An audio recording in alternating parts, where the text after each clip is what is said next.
Welcome to the Sherborn Advisory Committee meeting. Today is Wednesday, January 14th, 2026. The time is 7 p.m. We will now conduct a roll call vote to verify a quorum. I will call each member by name. Hear your name, please respond by saying either present in person or present remotely. Laura? Present in person. Nora? Present in person. Adam? Present. Paul? Present in person. George? Present in person. Divya? Present in person. Alex? Present in person. Ken? Present in person.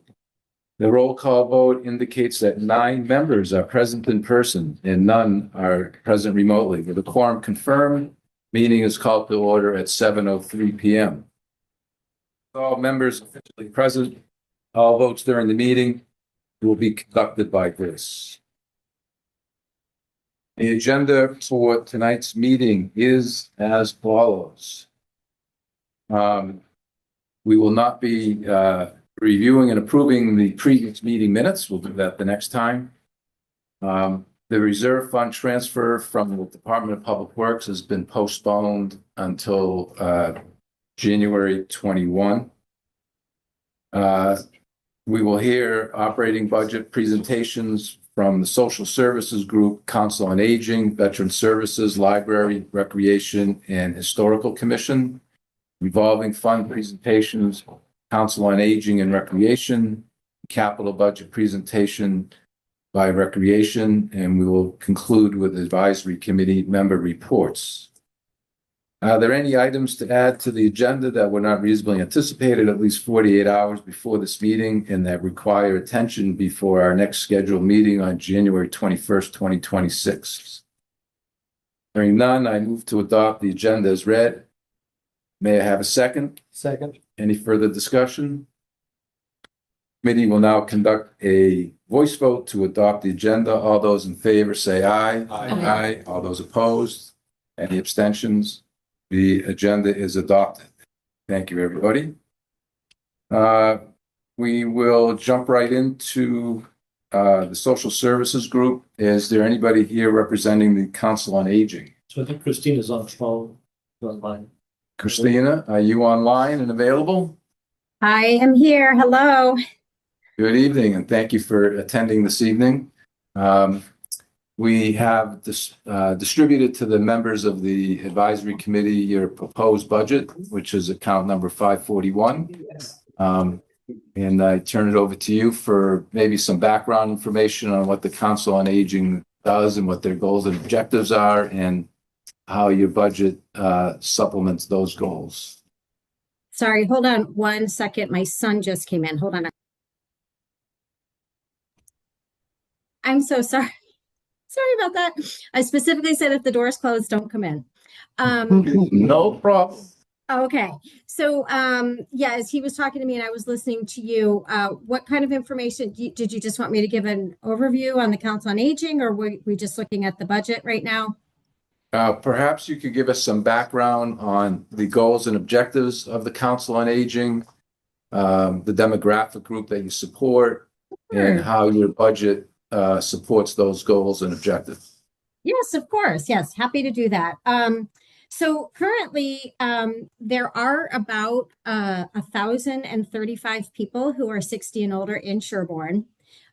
Roughly, we serve about 600, give or take, whether it's just one program or several programs, or support in other ways.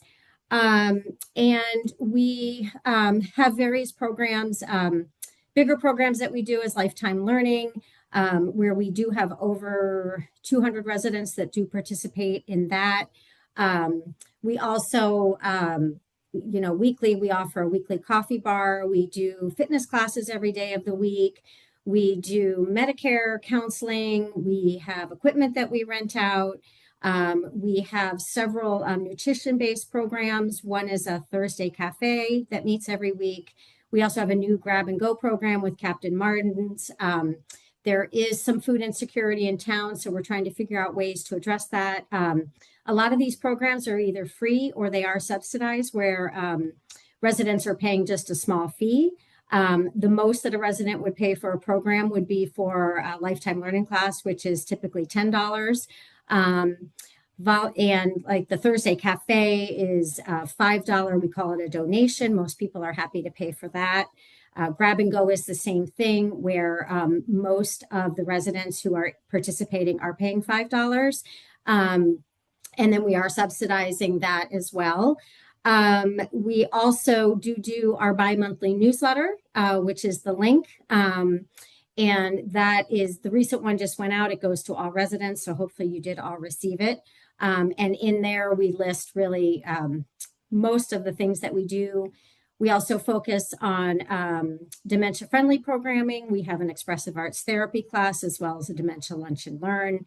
And we offer a men's and ladies lunch that we do once a month.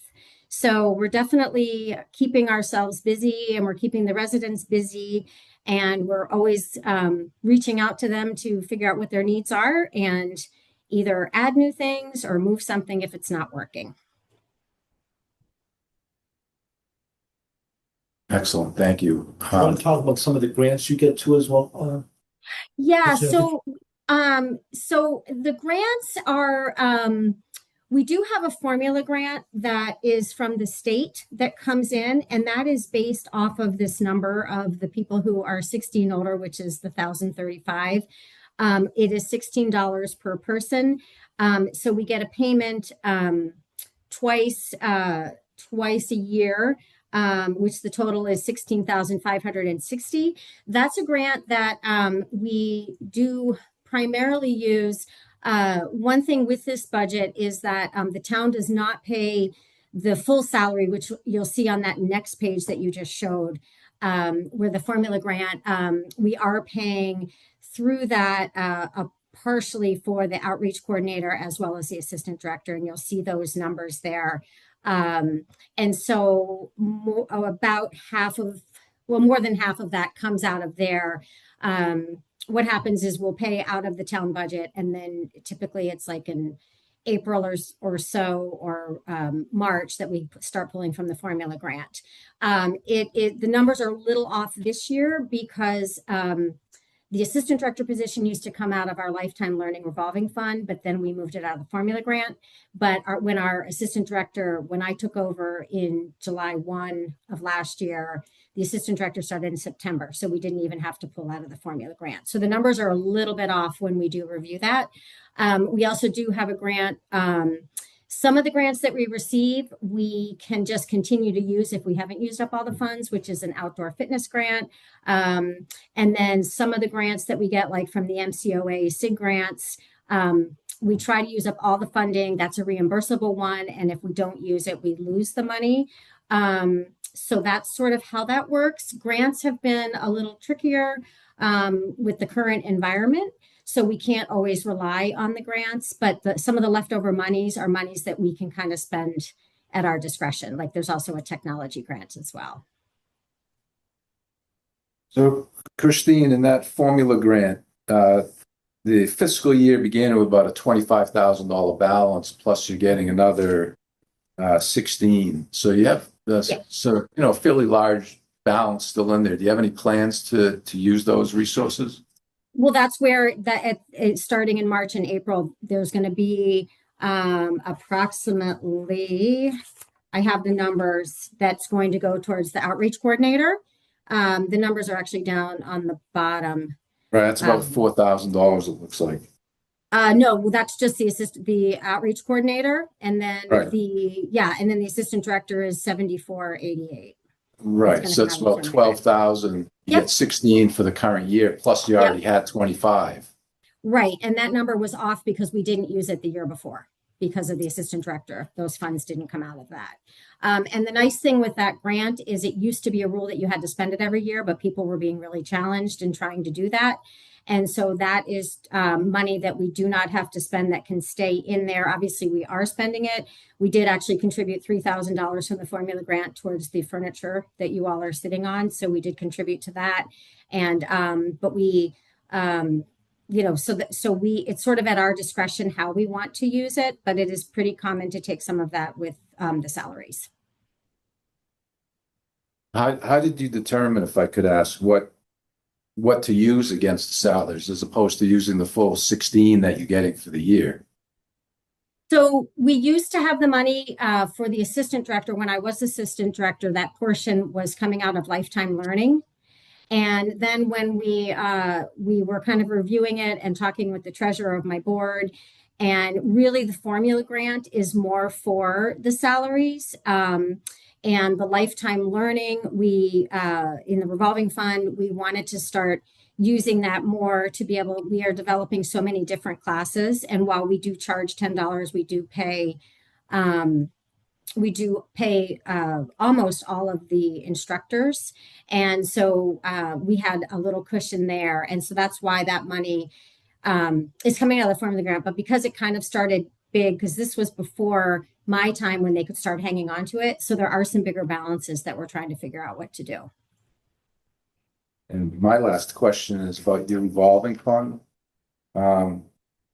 The looks like the revolving fund spending limit has been about 75,000 for the last several years, but it doesn't look like you approached that No.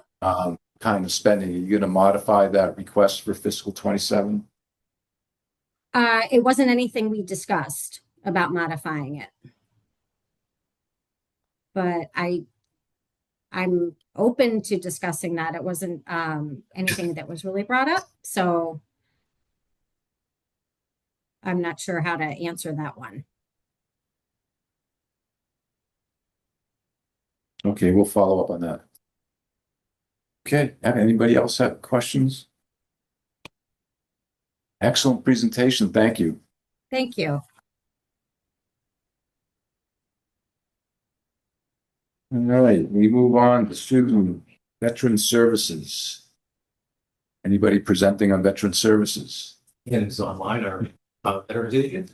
We share him with Medfield and Paul. So welcome. Thank you.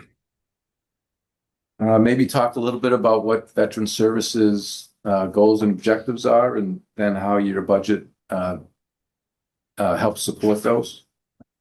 Yeah, so the basic objective of a veteran service officer is to outreach and get as many benefits to the veterans as humanly possible. I do that any number of ways. I would say the vast majority of what I do is disability benefits for injuries incurred in service. But there are other programs for surviving spouses. And basically, I try to get everyone what they rightfully deserved and earned. And as far as the budget goes, so we kept it pretty simple. The vet meetings and seminars, there was an amount usually given in prior years. Because Walpole it handles a much larger portion, I decided to build that into my Walpole budget and take that burden off of Sherborn. Then there's the grave flags that we swap out every year. So I think that's a very important thing to do to keep the cemeteries looking nice and keep all of the gravestones looking respectful. So we swap out all of the grave flags for each veteran that's buried in town. I don't have that number right off the top of my head, but I believe it's roughly $1.50 per flag, and there are about 400 flags that I order for Sherborn. And then the last two items are Veterans Day and Memorial Day budgets, and that's just to be able to put on the programs that Sherborn has grown accustomed to. And then the last item that I ended up eliminating was office supplies, because again, I do hours in Sherborn, but I don't really have any requirements for paper or printing or copying. Anything that needs to be done, I can either meet them at one of my other locations, or I can bring the paperwork back with me and do what I need to do, and then just do it from there. Excellent. Thank you. Do you have regular office hours here in Town Hall? I do. So it recently just changed, but now I do Tuesdays from 8 a.m. to 1 p.m. And I do leave a stack of business cards there too. I always like to say in all my towns that, I have set business hours, but if a Sherborn resident needed to meet me on a Thursday, I'll make that happen. If a Medfield resident needed to meet me on one of my Walpole days, I'll make that happen too. So, but I do sit at town hall from 8 a.m. to 1 p.m. on Tuesdays. Questions? Again, thank you for all that you do and for a very well thought out presentation. Thank you. Thank you.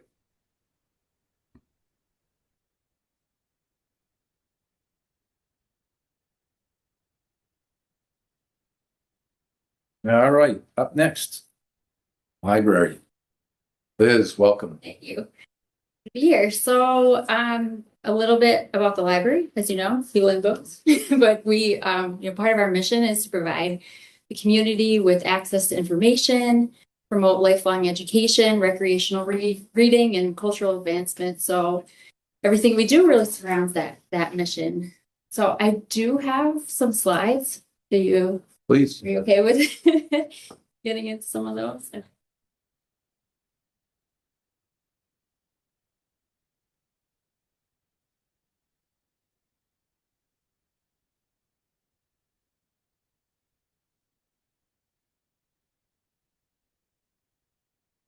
Okay, so just going to give a little summary. We have had just another incredible year at the library, and we've continued to increase our usage. Circulation has gone up 30% over the last 3 years since we reopened our building, almost about 3 years. It's in March.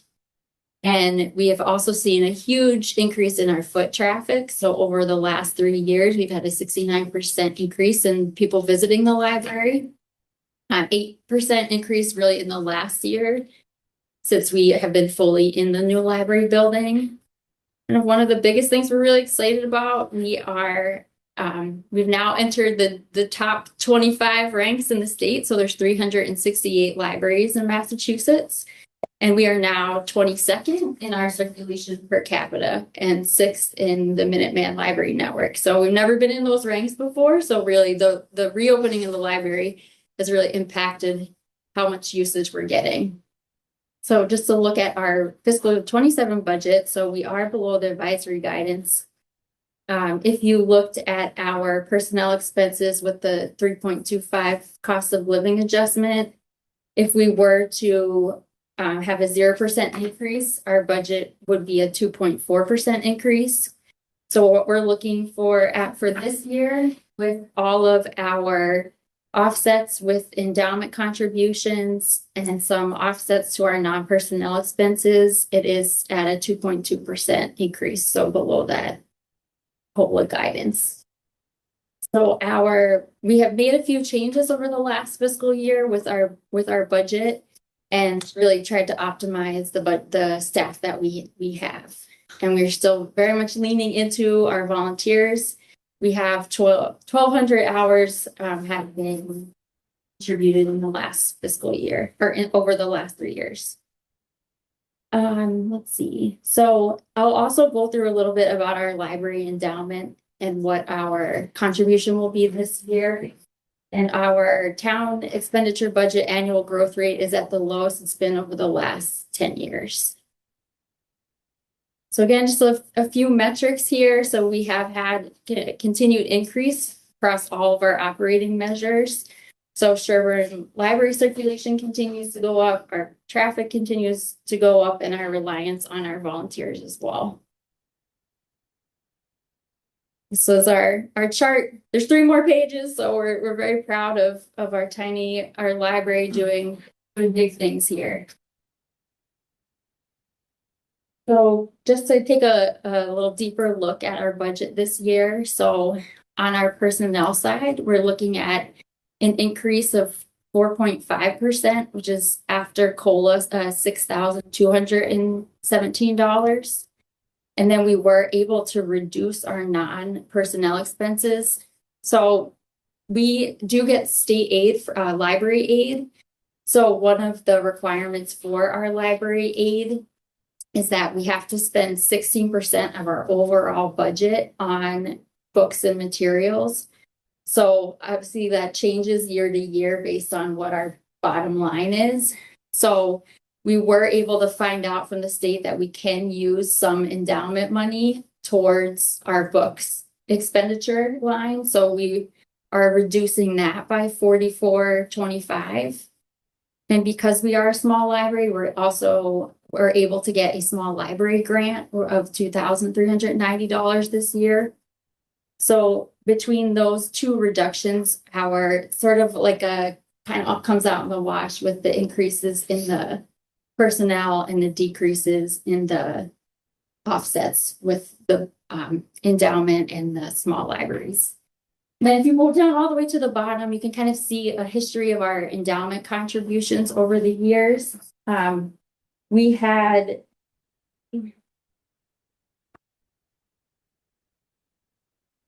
So our endowment contributions have increased faster than the town's appropriation over the recent years and now represents a growing share of our over the library's operating support.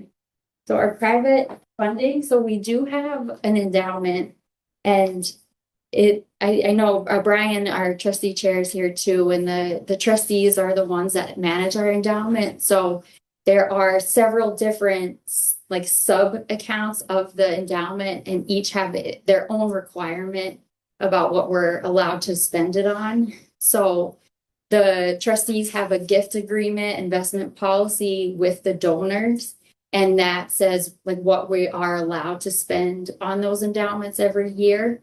So the trustees are voting to contribute the max amount that is allowable for those endowments that can offset the operating costs.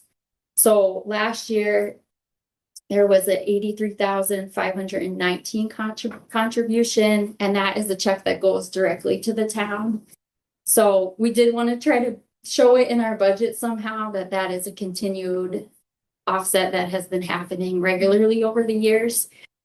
So this year, the proposed amount is for $91,942, which is a 10% increase over last year. So additionally, as I mentioned, between the book endowments and the annual endowment and the small library grant, we are offsetting the library's operating budget by close to $100,000 this year. We have 4 special revenue accounts. So as I mentioned, the state aid, that is, we received that because of meeting the requirement of spending that 16% on our budget. You also have to spend an average of 2.5% increase over the last 3 fiscal years. So we have continued to qualify for that amount. It is kind of operates a little bit differently than other state aid.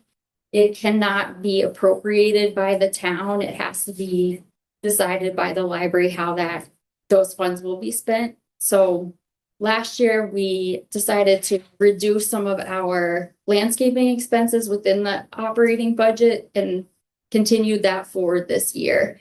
So we will be looking at continuing to spend state aid on landscaping. We have been using it also for substitute librarians.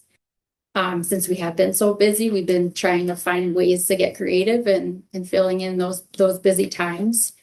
And then we do have a library website redesign coming. So we got our first quote on that from the people who did our last redesign, and it was for $27,000. So kind of earmarking that, we will obviously be looking at some grant funding and other ways to source that, but at the moment, kind of earmarking some of the state aid for that, which would have been a capital request instead. We also have a small fund that we use to replace damaged books. We got a Sherborn Business Association grant, and that's going to be used up by February. And we have a small remaining amount in our Mass Cultural Council, and it was a pandemic-related grant that we've almost spent down. I think there's about a little over 2,000 in that. And we have a plan, an annual renewal that's coming up for some virtual stuff.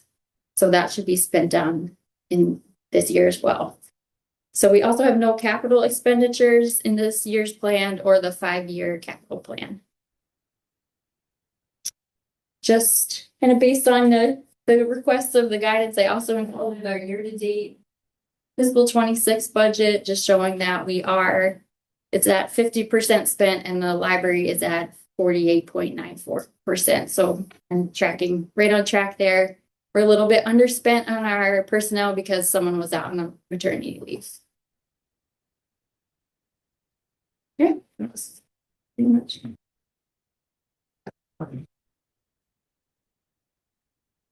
Questions for Liz? Please. So congratulations on Liz and Brian on your rankings. We could, since we met, I think, obviously we have some budget pressures. So two things in particular I wanted to ask you to clarify more. One is the tech services librarian increase because you've got a tech services librarian, but it sounds like can you kind of explain why that's the increase? Are you adding more hours and that's what's flipping it over to be a higher? Yes, thank you. So the two main requests in the personnel section are for tech services librarian. So she worked 25 hours and we were able to kind of move some things around within our budget. So we increased her to 27, but it still has not been enough for us. So her main job is she's the person that's unboxing all the books. She processes them, gets them ready to go out to the shelf. So she's our kind of essential person that makes us function as a library. So and then one of her other jobs is to also repair any of our damaged books. So with our increase in activity, it has impacted our collection. So she is just constantly playing catch up and hasn't really been, even with the increase in the 27 hours, hasn't been able to keep up with the demand that we've been 27-hour budget to increase more hours? Is that? Yeah, it's to go up to 30 hours. And last year, that was one of our priorities with our advisory budget. So kind of coming into this year, in conversations last year, we're given the suggestion of a tiered approach. So On top of the children's assistant last year, I think. Correct. Yeah. So last year we got a 19-hour children's assistant position that started over the summer. And what would be the impact if you kept that tech services librarian person at the status quo that you have today and didn't do that? Yeah. I mean, I would say it just is an impact to the community and how quickly we're able to do our main job, which is to get the books out on the shelf. Then the second question I have, perhaps it's more towards Brian, was about that the endowment contribution by the town of $91,000 in. Knowing that I think the endowment I think has grown quite well because of the investments you all have made. So at the end, maybe if you can summarize how much the endowment is now, how much it's grown, and what would be the impact of not having the town fund $91,000 this year? Yeah, so the endowment has got balances at year-end 2025 of 2.9 million. It has grown well over the last 4 or 5 years. As Liz had mentioned, over 90% of our endowment is restricted, and it's restricted in 2 ways, either by use of the funds or by how much we can spend in any given year. So we have our primary fund is for operating expenses, but we also have funds for landscaping, for children's materials, for book funds, things like that. What we do is on our investment policy, and this investment policy is embedded in the gift agreements with our major donor set, which covers about 85% of our overall endowment, is that we take 4% of the average balance in the endowment over the last 5 years, so the annual average. And the impact, the reason that's done is meant to kind of smooth out ups and downs in the market. So 2022, the markets were down 20%, both bonds and equities. Our endowment was down 20% as well. The other years in that 5-year average up in the high teens to, actually high teens. When you think of, we have a blended fund of roughly about 30% bonds, 70% equities on that. So that's how we come up to that calculation. So we're taking 4% of the available endowment for operating expense offsets based on that average. And I know last year I did a couple of sessions, kind of one-on-one with Dan Sickle. That approach is almost identical to what as he was doing as a board member of the Wellesley College Investment Committee. So it's a fairly common practice. And we have an outside company, UBS manages the funds. They manage the funds at a cost of about 33 basis points, which is about half the cost of an actively managed fund you make by Fidelity. Right. If I could, would you just put on the screen the spreadsheet that I sent? Do you want to share it? Yes, please.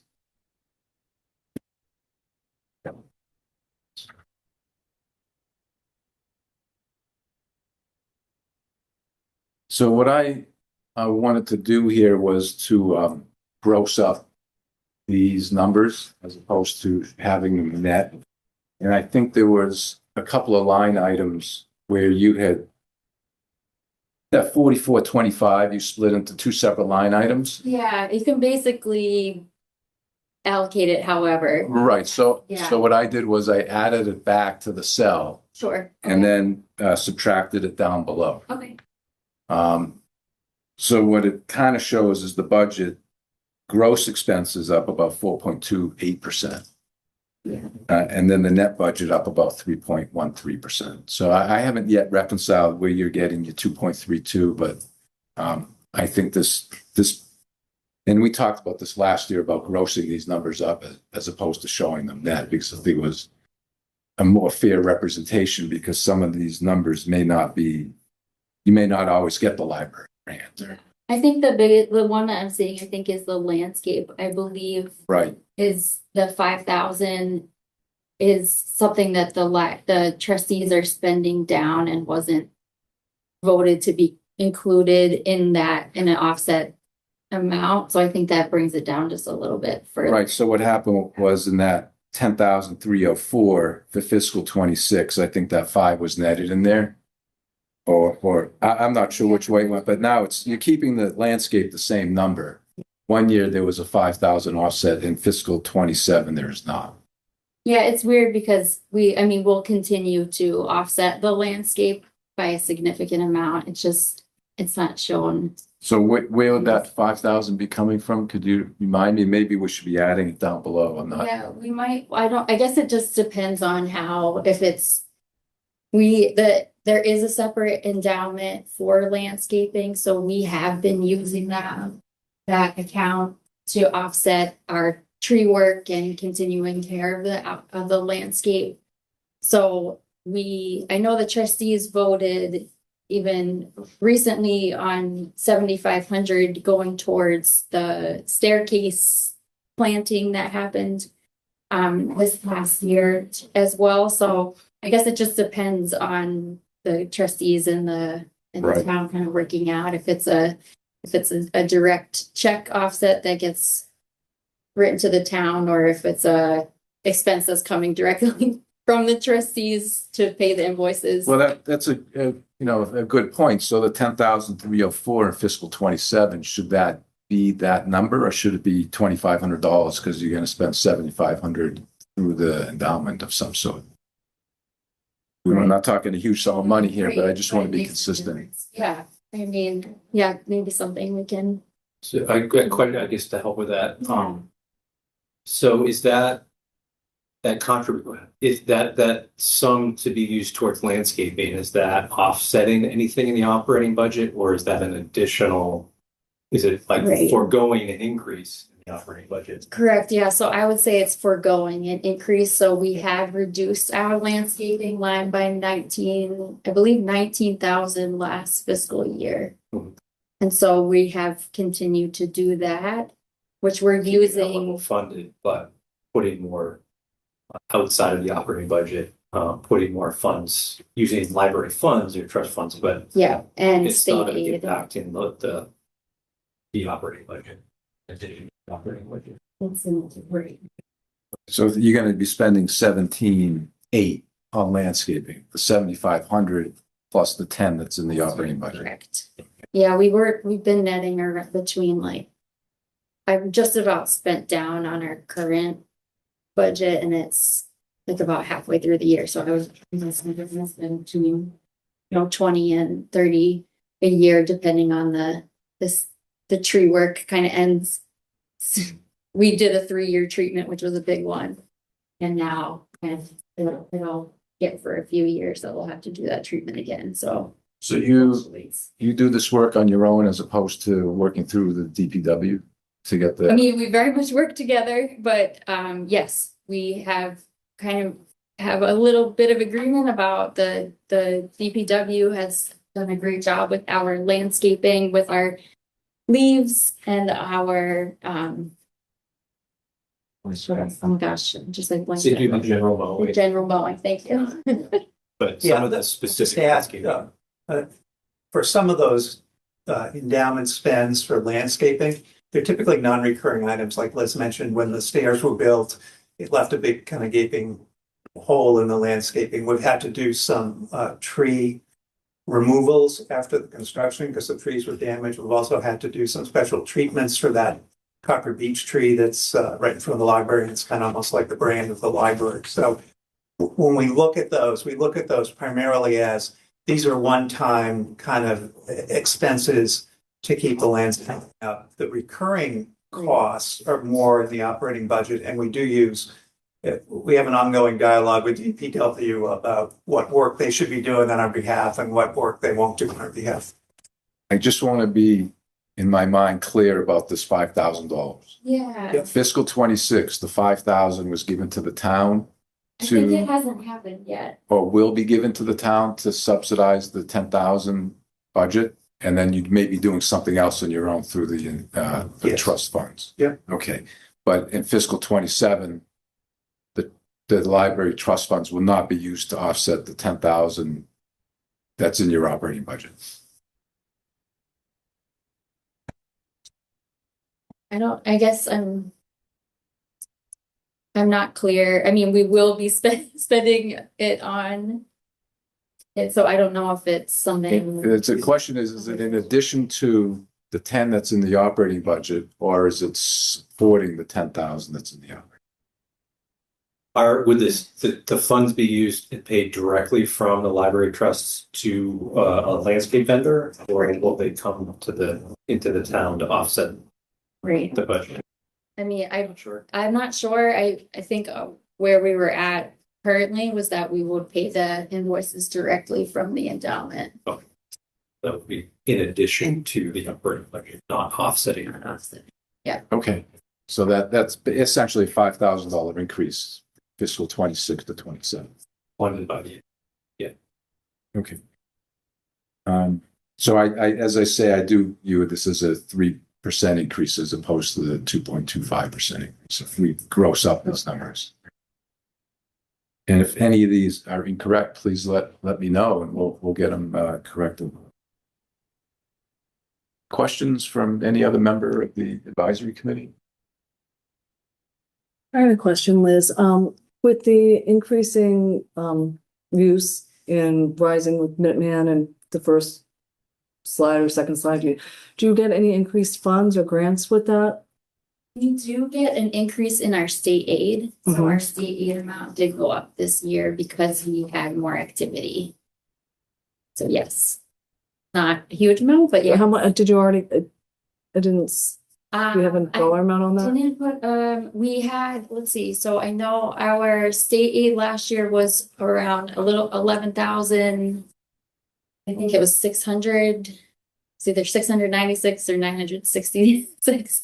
And then I think this year it's closer to 12 and change. So, it could be maybe about $1,000 more Okay. in usage increase. Mr. Chair, there's a hand in the audience. Sean may actually help clarify the question you might have. previously? Sean, please. Yeah, I bet everyone on this call is just as confused about that conversation you just had, including Liz, I think. The question you asked and what you just proposed was an increase in the budget. And I don't think that's what Liz intended at all. I think the intent was she doesn't have a vote yet, but there's invoices that will be paid directly by the trustees or that endowment.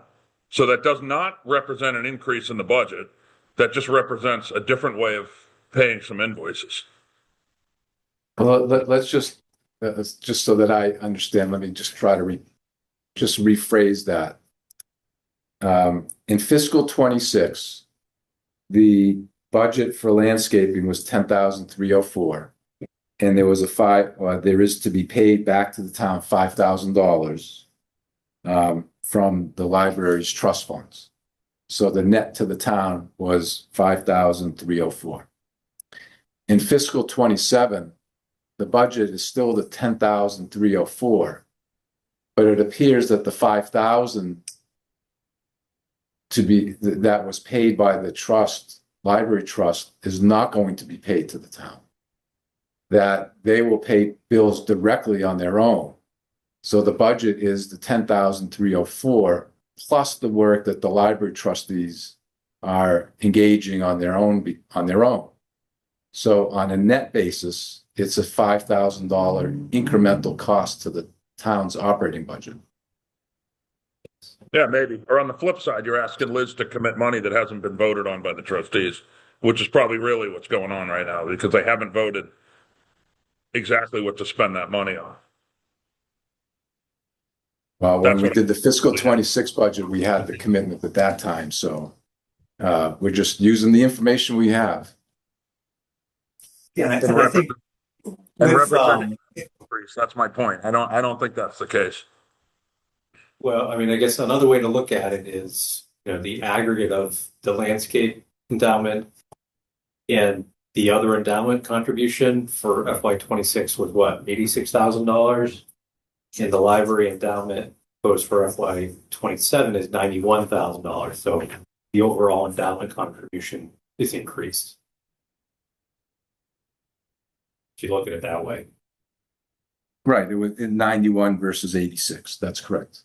Right. That's $5,000. Coincidentally.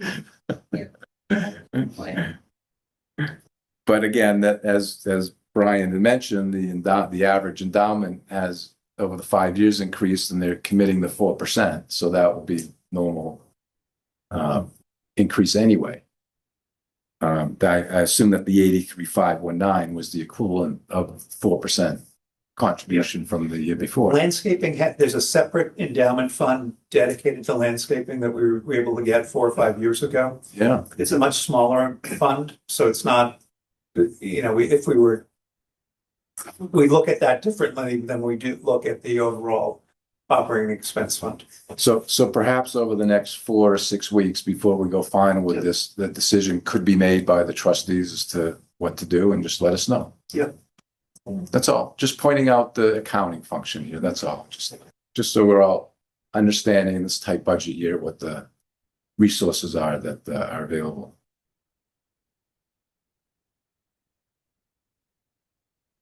Any other questions? Excellent. Thank you, Liz. Thank you, Brian. Was there anything in the audience? All right.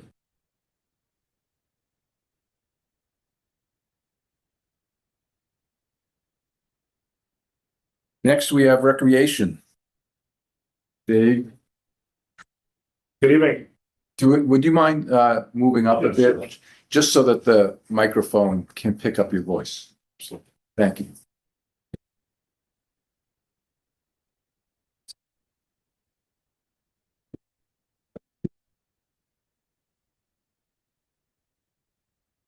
So, as Dave Walsh with the Recreation Department, currently on the Recreation Commission. The Recreation Department has had a very busy 2025, both in on-field activities as well as with our programs. In fact, we had a record number of registrations for our programs in 2025. And we also had some significant projects that were completed and were also put out to bid and also are underway. And so I'll try to provide you an update not only on our budget, but also some things that are going on around recreation. Our primary audience are the younger kids. The majority of our activities and utilization of our facilities are by children between the ages of 5 and 18. We do offer some pre-K programs, and we also do get participation from people of all ages with our yoga program, as well as the utilization of our courts, so for tennis and pickleball.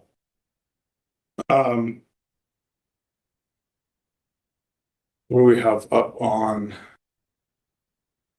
the operating budget? It is.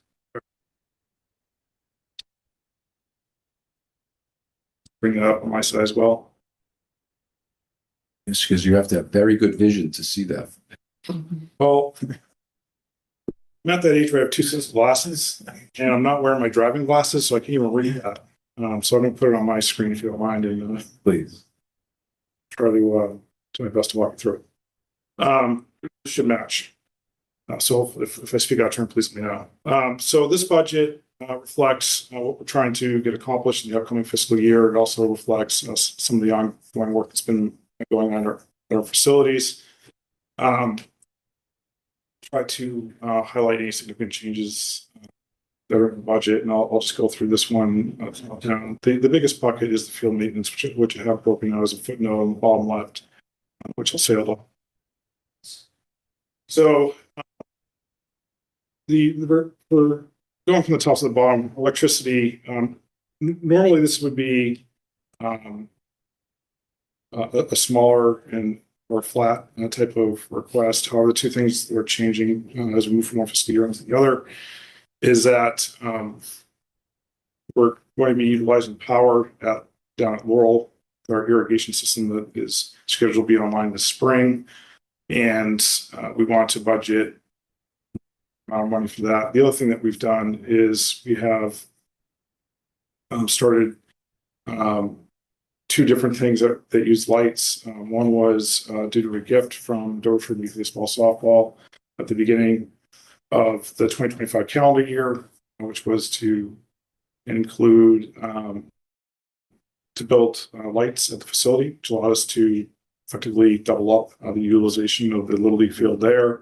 But those lights just affect their LED, do use some power. And so there's that utilization as well. And then finally, we started a portable light program down at Laurel this fall, which allowed teams to continue training past sunset. So this has been a request that's come in over the years. We didn't really have a non-gasoline-based product that was that would work for that facility. That was going to be portable and environmental and all that. And so we finally developed a solution and got enough support from the community to start that program. So those batteries do need to be recharged, and again, those are LED lights. It's not significant, but it is incrementally higher. So that's basically why we have an increase in power for electricity. Facility maintenance and repairs, we have $12,000. We've already targeted projects that we'd like to get done with this $12,000. We have the gate system at Pheasant that we will try to take care of within this year's budget. If we don't, it's something that will the Pheasant gates will need to be replaced. One of them is already broken, the other one's still functional.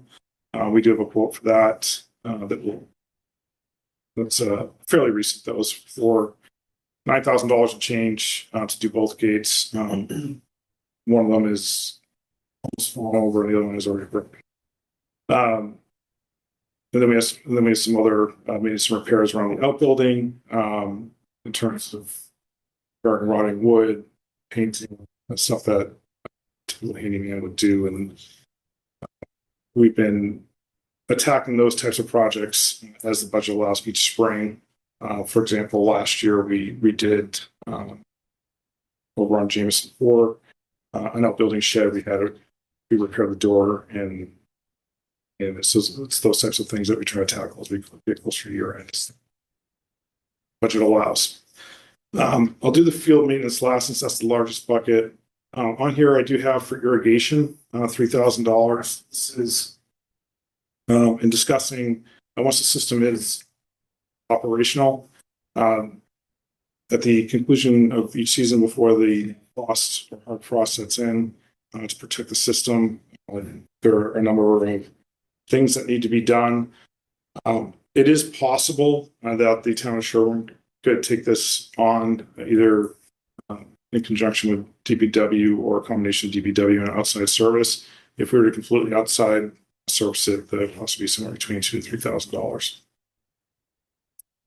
Line painting. This is an expense that we used to have within operating that has since been for this budget cycle has been proposed to move to revolving, and I'll cover that. Sanitation, we have on here to continue with a $12,000 funding. It is higher than it used to be in fiscal year 25. The things that have changed with sanitation, aside from the cost going up on a per unit basis, is that the Recreation Commission made 3 changes over the past 12 to 24 months. One was to ensure that we had an accessible unit at each of our facilities. The second was to increase the Laurel, because we had multiple instances of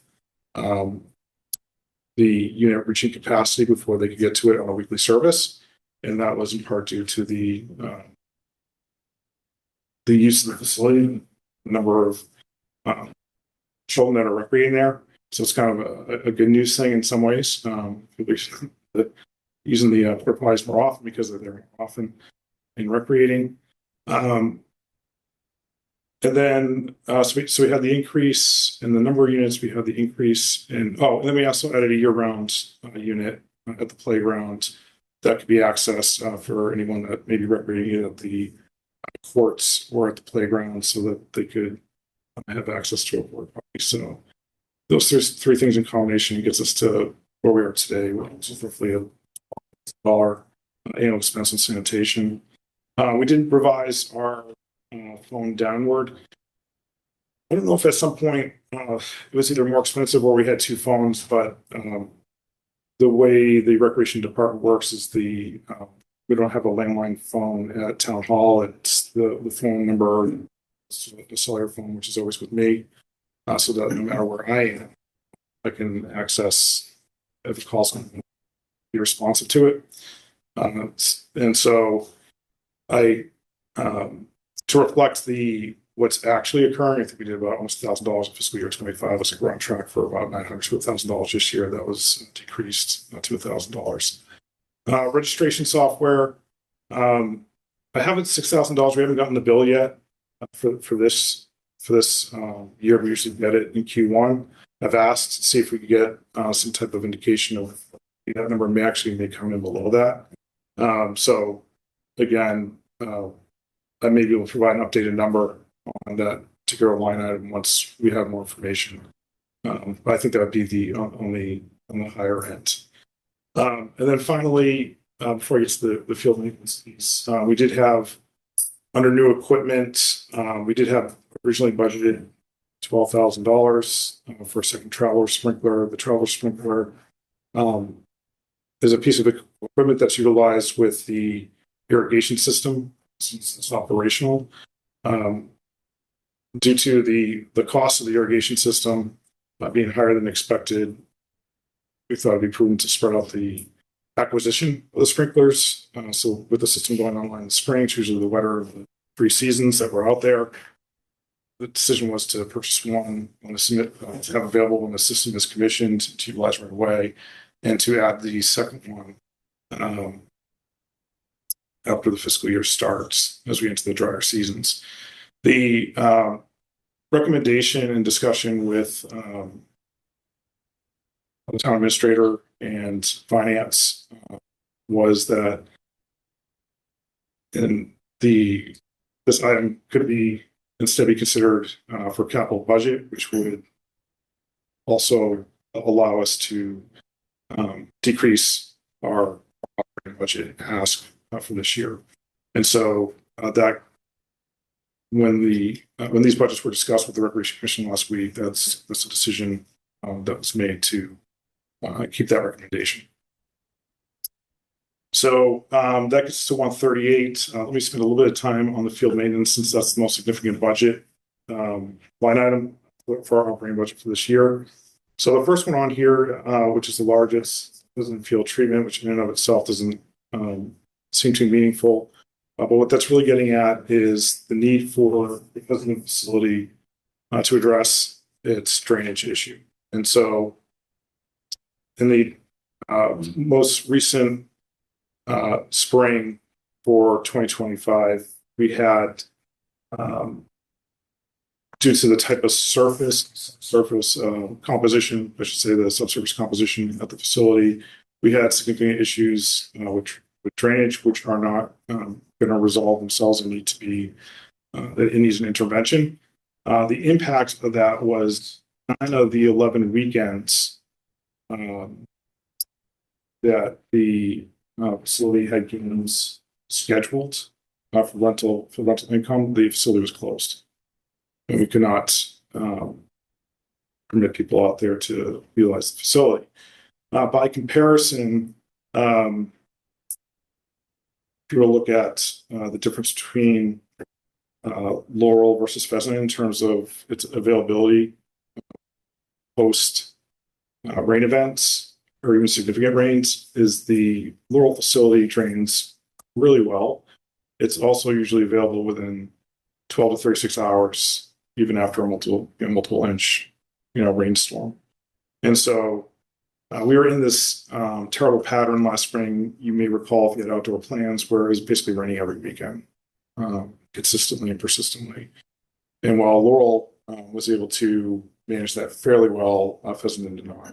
So we brought in multiple people to discuss options and types of treatment. The treatment that they recommend is to the reason why it doesn't drain well is because of high clay content and subsurface. The way you address that is you come in and you actually mix in or bring in more sand into the facility, and so they come in these deeper tines than what you'd use for like a standard aeration type of process. They go in deeper. They bring in tons and tons and truckloads of sand. They spread it all out. They do a top dressing afterwards. This process to remediate the field it's not a one-time treatment and it's fixed. It's something that you repeat over and over and over again. They recommend a minimum of 3 years of treating it twice a year. So what you see on here is the first of 3 years. The ongoing maintenance it varies by facility. So anecdotally, I can tell you that over in Dover, they do a similar type of treatment, and they do it every year on one of their facilities. And they do that to maintain the soil composition and the drainage characteristics. Other facilities, they'll go through this remediation process and they'll be done. And they'll let it ride until it doesn't work anymore. And then they'll go back and start treating it again. And so it really becomes to that point, in part, how does it respond? And also in part, how do you want to choose to maintain it? But this is what is needed in the short term to make it right. Seasonal diamond preparation. This is something we do each year to prepare the Jameson facility for the outdoor baseball, softball season. And so I think last year we were almost between $21,000 and $23,000. We're expecting to spend the same amount. This prepares all 4 diamonds, so it's 3 baseball diamonds. What happens is due to the fact that we use natural materials, we don't have turf fields in Sherborn. With the weather, and it being New England and everything else, all your fields, by the time the clock comes around 12 months later, you have erosion, compaction, and runoff from whether all your diamonds need to be prepped going into the season. That usually involves bringing in more infield mix, which is a combination usually of clay and sand. And that helps restore your field to the correct level. It helps address any lips that may have formed around the perimeter of the field. So that's playable and safe going into the season. So this is a process we do every year in preparation for the season. Fertilization and weed control. This is again something we do every year. We try to minimize the amount of weed control because obviously in Sherborn you have groundwater concerns. Fertilization side, there are cheaper options for fertilization, or we use organic. This was recommended and desired. So the inorganic, again, to protect the groundwater. The recommendation for high use athletic fields is to do 5 to 7 treatments annually. We haven't had the benefit of an irrigation system before. So we have on here 4 applications, which is a conservative thing. We want to see how the field responds to that. It may or may not produce the desired results. We think it's a responsible starting point. It's also a benefit of using the organic fertilizer, which kind of offsets the 5 to 7 treatments that are recommended annually, is that the organic fertilizer isn't as water soluble as the inorganic material that you may put down, so that if we were using a straight inorganic treatment and you had springs like we've had through the last 4 springs where you're constantly getting rain, you don't get the duration or staying power of the fertilizer that you're dropping down because some of it gets washed away. So we believe between the combination using the organic with the irrigation that we have in the budget for 4 applications, and we'll see a response there. And then the other thing that you want to do each year, that we do each year, is overseed. And so these are high traffic fields, they're athletic fields.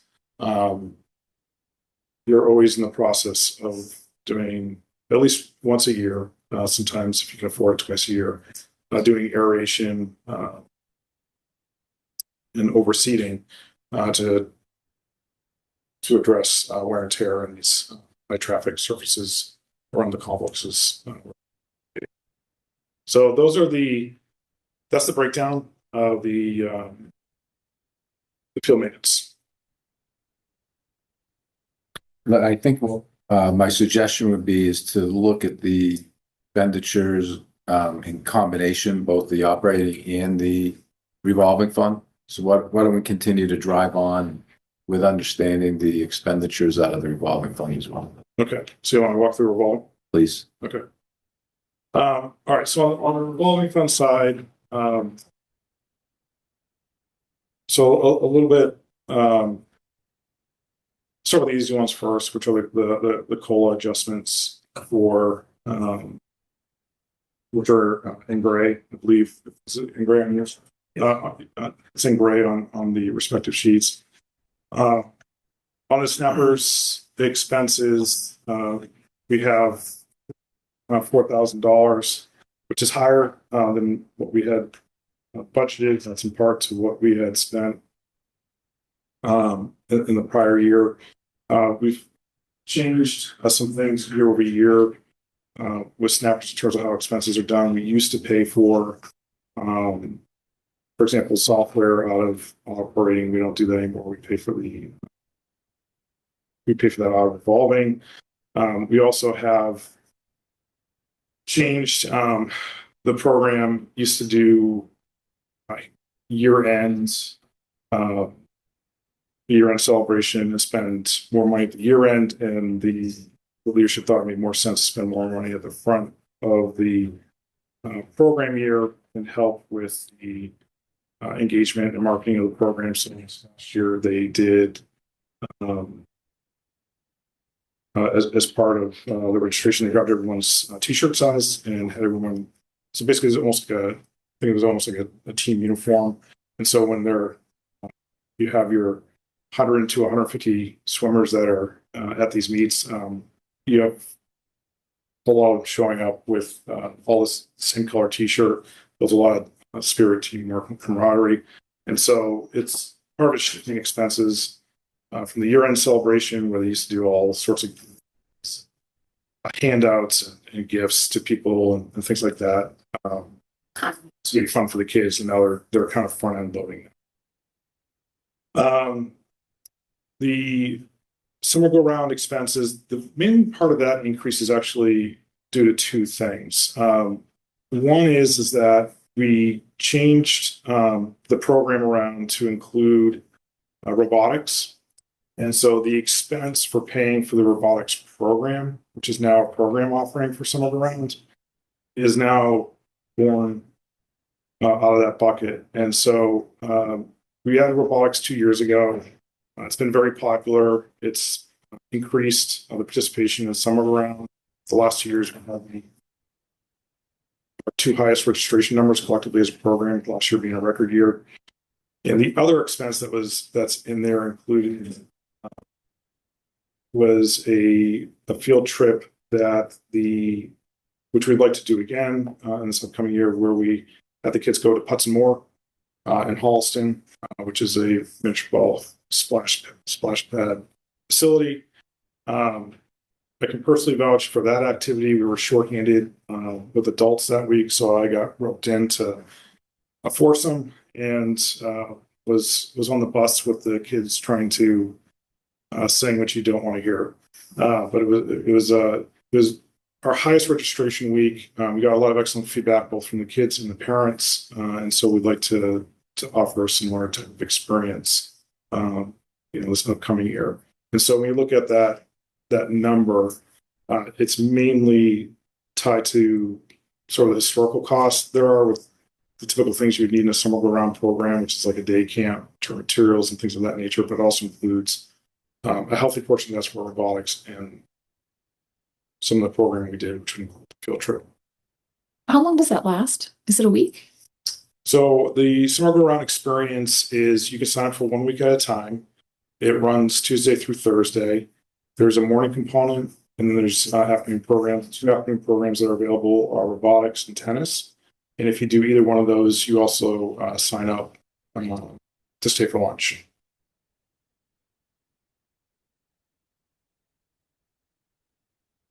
So let's see. So maintenance, we that over into under operating because we thought it was more appropriate there as a location.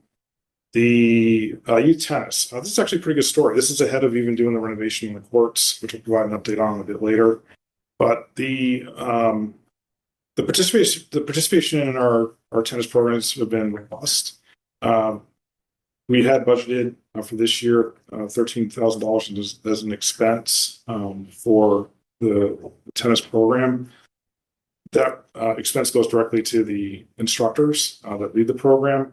And where we are right now in this fiscal year, even before we have a spring program, is we're already sitting at $12,000 expenses.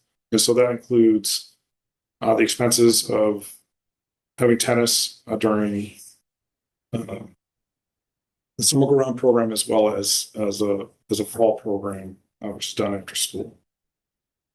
So we think that the combination of the high participation that we already have, and maybe this is even too low, but we're expecting as much participation and means with the reports there may be.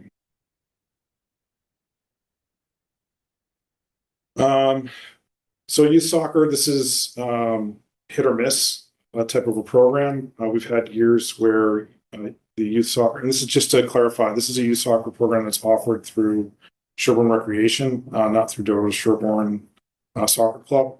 And so this is targeting primarily the pre-K or K through 2 audience, and it would be an after-school type of youth soccer program. And so we've had years where the uptake in youth soccer has been both seasons. We have enough people registered where we run it. Some years we only run it in one season if we don't get enough people registered, and some years we have not. So it's a bit of a wild card. Any given year, how many people sign up for it? It's just not as popular as our other pre-K program, which is pickleball. T-ball, which is I'll get to in a moment. I have a budget line item in here for pickleball. We're hoping to once we have dedicated pickleball courts, is to start pickleball programming, and so we want to budget for the expense for that programming. The yoga is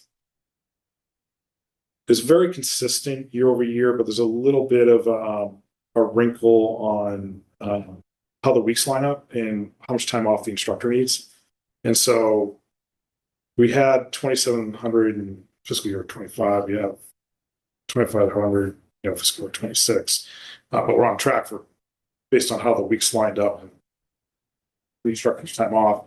Looks like we're on track for 2,700 again this year. We figured go back to 2,700 for the next fiscal year. Ice skating is the same as youth soccer.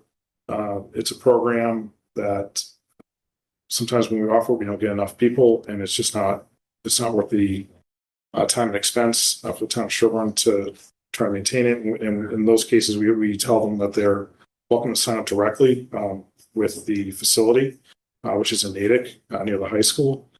But we budget for it in case there are seasons where we're doing the pass-through registration for them. I don't believe we're going to end up doing one for this fiscal year because it didn't work out, but we'd like to bring it back. We've had some success with it in past years. We've done, $3,000 or $4,000, and so I have it at 2,500 on the lower side because it may not happen, and I didn't want to tie up a lot of budget towards it. T-ball, we're already on track for this fiscal year to finish above the budgeted amount, $4,000. The same fiscal year 25 that we only did 3,100. This year we're looks like we may be on track to do similar. The spring's usually busier than the fall. We had a fantastic fall in the fall, and so it's been the yin and yang of the youth programming. Some of the youth programs overperform, some of them underperform. This is a little bit of half art and half science with these numbers, but $4,000 seems like a reasonable number, and it may need to be offset elsewhere if we end up doing more T-ball than expected. Supplies and equipment. This really varies by year. Some years we're replacing equipment. So, for example, we had, I think, in one of the recent years, we were replacing equipment for the playground, and we're also replacing some equipment around the ball fields, and we also for the volunteers utilize, which is replacing things such as line makers for the foul lines, as well as rakes and things of that nature. And so some things that could fall under that would be primarily related to the physical structure, although sometimes we are replacing things that wear out. So for example, a couple of years ago, we replaced the pickleball nets that were, we had lined, tennis courts. The ones that we have right now are probably going to need to be replaced sometime next year, and those run about $1,000 each, $1,000 to $1,200 each, depending on what's going on with tariffs and things like that, and where they're coming from. $5,000 for miscellaneous for anything else that may come up, and then for line painting, this is something that moved from operating, so it's significantly lower than what we had in it for operating last year. Some of this is borne, sort of this shift in expense for full disclosure is borne by DPW, and the reason why is We've gone from hiring a service that used to do our line painting. And they would come in, they cost between $30,000 to $36,000 a year, to using a robotic line painter, which allows us to line paint more on demand when we want to. Also gives us more accurate lining, so the quality is better. It's less expensive than having someone come in, however, it does require labor from DPW.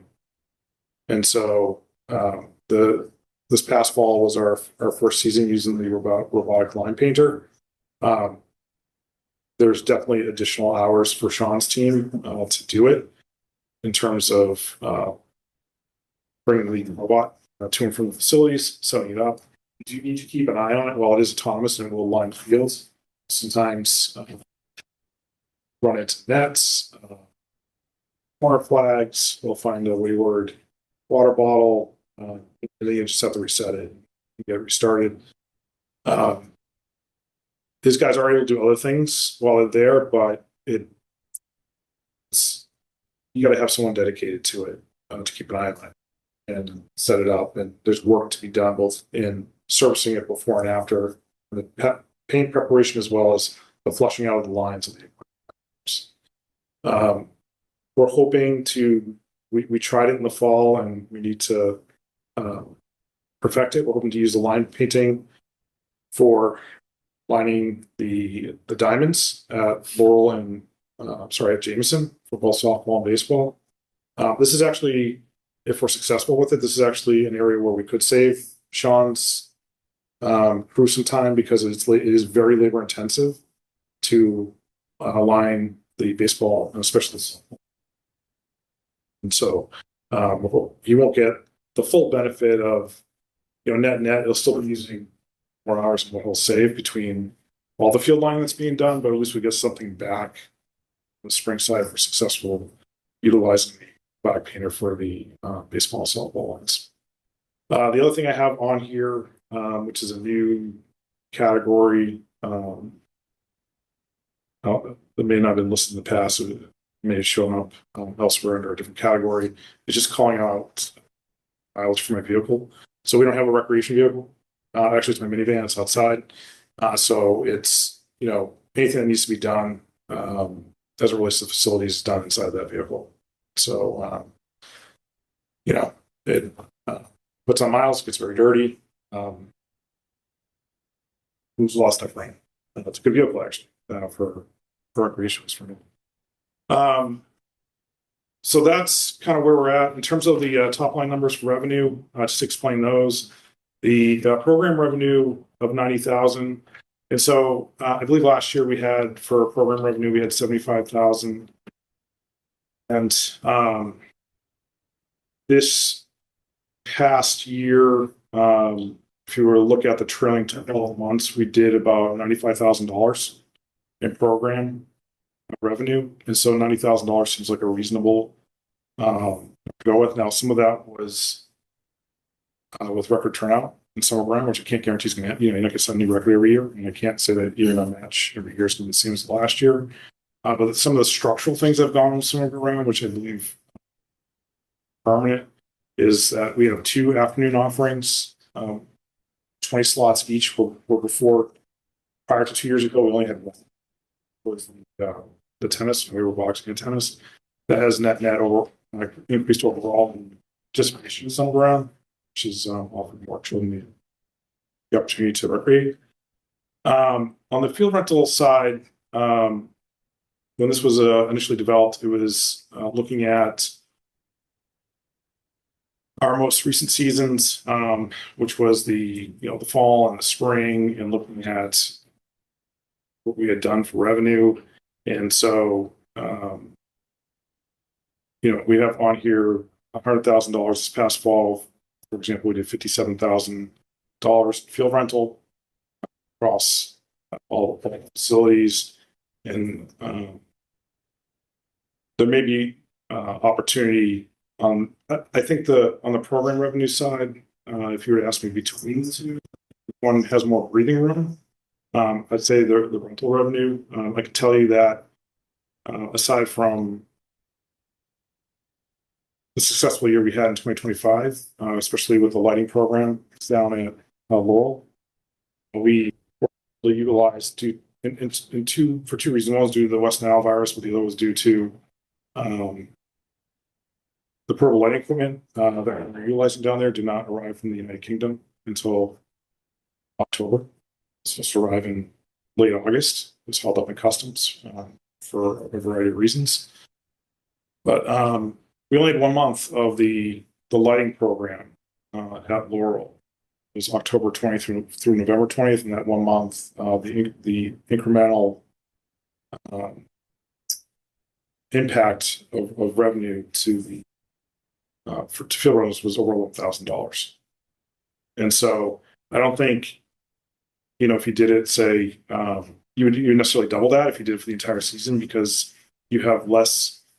Okay, or this. It doesn't get as dark as earlier in the season. At the time we started doing it, it was when it was getting pretty dark. And in fact, by the time we got to the end of October, you couldn't use our facility unless you had, basically, until you had lights. Once you get to the first week of November, and so it basically added on the back end, which I think where most of the money was gained. For some clubs, another 2 to 3 weeks training past what they would otherwise. And then during the month of October, from October 20th until daylight savings, it added incremental revenue for field rental time during that period. All right, excellent. Thank you, Dave. I open that up for questions. Advisory committee members, questions? So if we could start. So David, thanks. I'm curious on the revenue. 25 was a great year, 218,000. We only budgeted 100. So why can't we go back to get that higher revenue? Seems like we're dropping quite a bit there. So I'm sorry. What was the question? The budget you have for the rental revenue seems half of what it was in 2025. Seems like going the wrong direction. We should be able to maintain that same revenue. So I'm curious why we can't budget for the revenue run years. Oh, so you're looking at fiscal year 25 actual. That was a lot of that rental revenue was money that was reclaimed from prior years that had not been invoiced previously.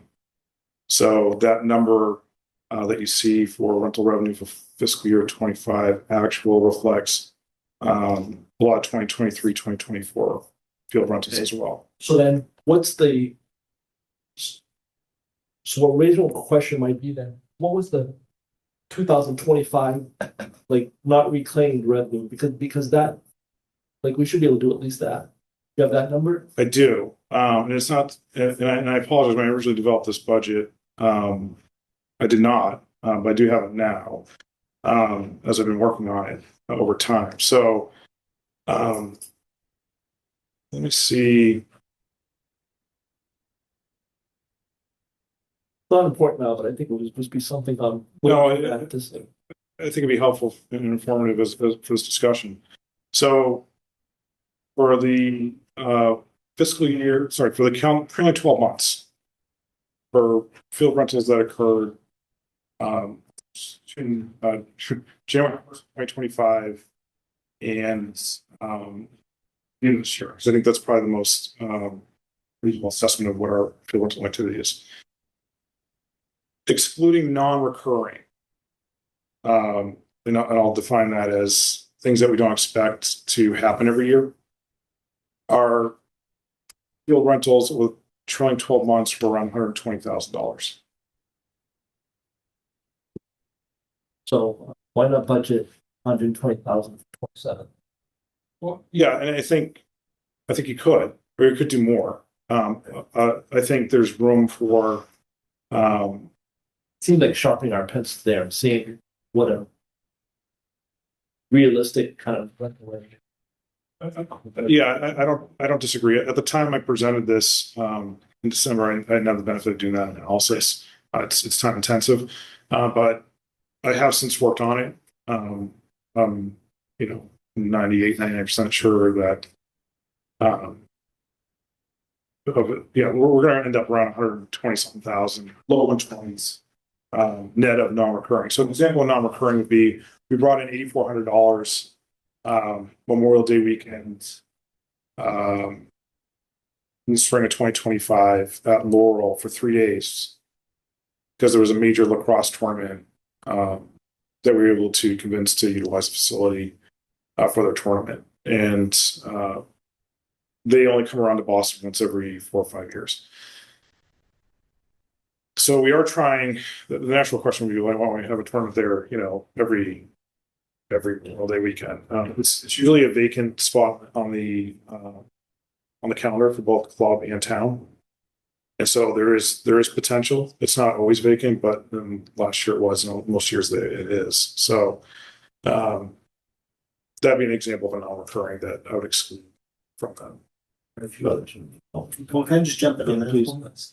Does the rental availability and rental revenue increase if the drainage project is done and the irrigation project is completed? Does that increase usage and increase potential revenue? So I'll take the Pheasant one first, which is dealing with the drainage issue. So the revenue that was lost due to field closures in the spring of 2025 across all complexes was roughly between $14,000 and $15,000 cancellations. Over $10,000 of that was at Pheasant. Yeah. With that said, I understand Dover and I hate to, compare, but they don't cancel, they don't refund. So I don't know, we've talked about this before. It is what it is, because the refunds don't go back to ultimately the people paying for it with the clubs. So I'm trying to still understand that, why we're refunding money, why we can't just bill at the beginning of the year or of the season and then not be doing refunds back. Yeah. Because that's also causing so I'm sorry, I'm just gonna, I think that's critical. Yeah. So saving. Go ahead. So let me answer that question. So when I first started a few years ago in Shore Recreation, and I was talking to my counterpart in Dover, Mark, about how he does things and how we do things. One of the discussions we had was, how are we billing? And the main difference between the two towns is they bill by the head for their teams, and they get, it doesn't matter whether they're open or closed, that's the bill. Okay. On the Sherborn side, we bill by the hour. And so the reason for that is because the majority of our revenue is, well, two reasons for it, but the majority of our revenue is actually not from these sports. It's actually from the burdens from the club teams that rent our facilities for training and games. And in part because they pay a 2 to 3 times higher rate per hour than the youth teams, they help offset, keeps the youth program affordable on their side. So the philosophical reason why the past recreation commissioners had kept, and it's been revisited periodically, but the reason why it's been kept hourly is for the reason that we had more fields, first of all, in Dover.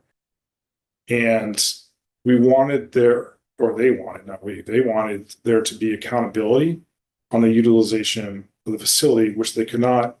It would be more difficult to adhere to doing it differently. And so by having an hourly charge, it kept the youth programs honest in terms of how often they were requesting or utilizing fields, which in turn allowed Recreation Commission or Recreation Department to maximize the field availability to have better balance to utilize for clubs, which is a higher paying customer anyway.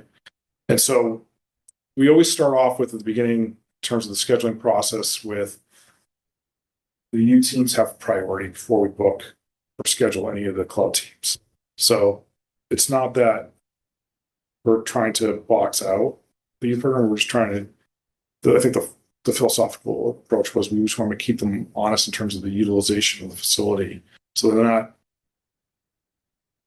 paying something and then Well, okay, so, but I'm just saying, even the paid soccer clubs, they don't give a refund back. They don't give a refund back to the paying, so what happens? so, I'm just bringing that up, okay, and does anybody? Yeah, do you have any questions? Because I wanted to go over kind of I history. want to make a differentiation. I think there's one is it rains, so the team cancels. One is the facility isn't available even if it's rainy because it's flooding out. You can't get on it. Yeah, so Would that be a differentiation that you could imagine? it's differentiation. Okay, so I can understand what Nora's saying is that a club makes a commitment to buy X number of hours, and it's a rain or shine arrangement. But if the field is unplayable because of our fault, they shouldn't have to pay for it. So that would be a suggestion I would make to That's what we do. rain or shine. If it rains and somebody doesn't want to play, then Unless the fields are unplayable. Okay. And so the only time, I hope I answered the question at some point, but the only time we're giving a credit is if Sherborn Recreation makes the determination that the field surface is unplayable. All right, okay. Well, let me continue because I don't think I'm answering your question yet. I believe the heart of what you're getting at is why we're refunding it all, right? And so the reason why, two things. One of the reasons why, the big reason why, is that most of these clubs have backup plans that are more the things that parents don't know is that most of these clubs have backup plans. Those backup plans are more expensive than we are. The backup plan for them is indoor turf elsewhere. It doesn't mean they don't practice. They're just spending more money somewhere else. So they're not going to spend money in two different places because we decided to close the facility. And in fact, if we insisted on keeping those clients. Okay, I'd rather see it, so there's a lot going on here. I'd rather see it have a credit back and write them out a check back than to not have 2 years of billing and I'm sorry to, to have something that even just this past week for baseball, that it was, billing back from April of 2025 and they just get a bill January of 2026. Yeah, I just feel like it's really hard to rate. So I can ask some specific questions if I can, just to come back.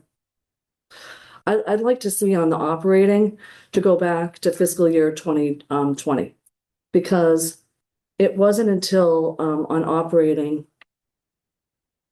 and I just want to have everybody hear this. So 2021, unfortunately, the town meeting voted no on the artificial turf fields over on Laurel, right? And it was like a 200 something to 200 something vote, very close.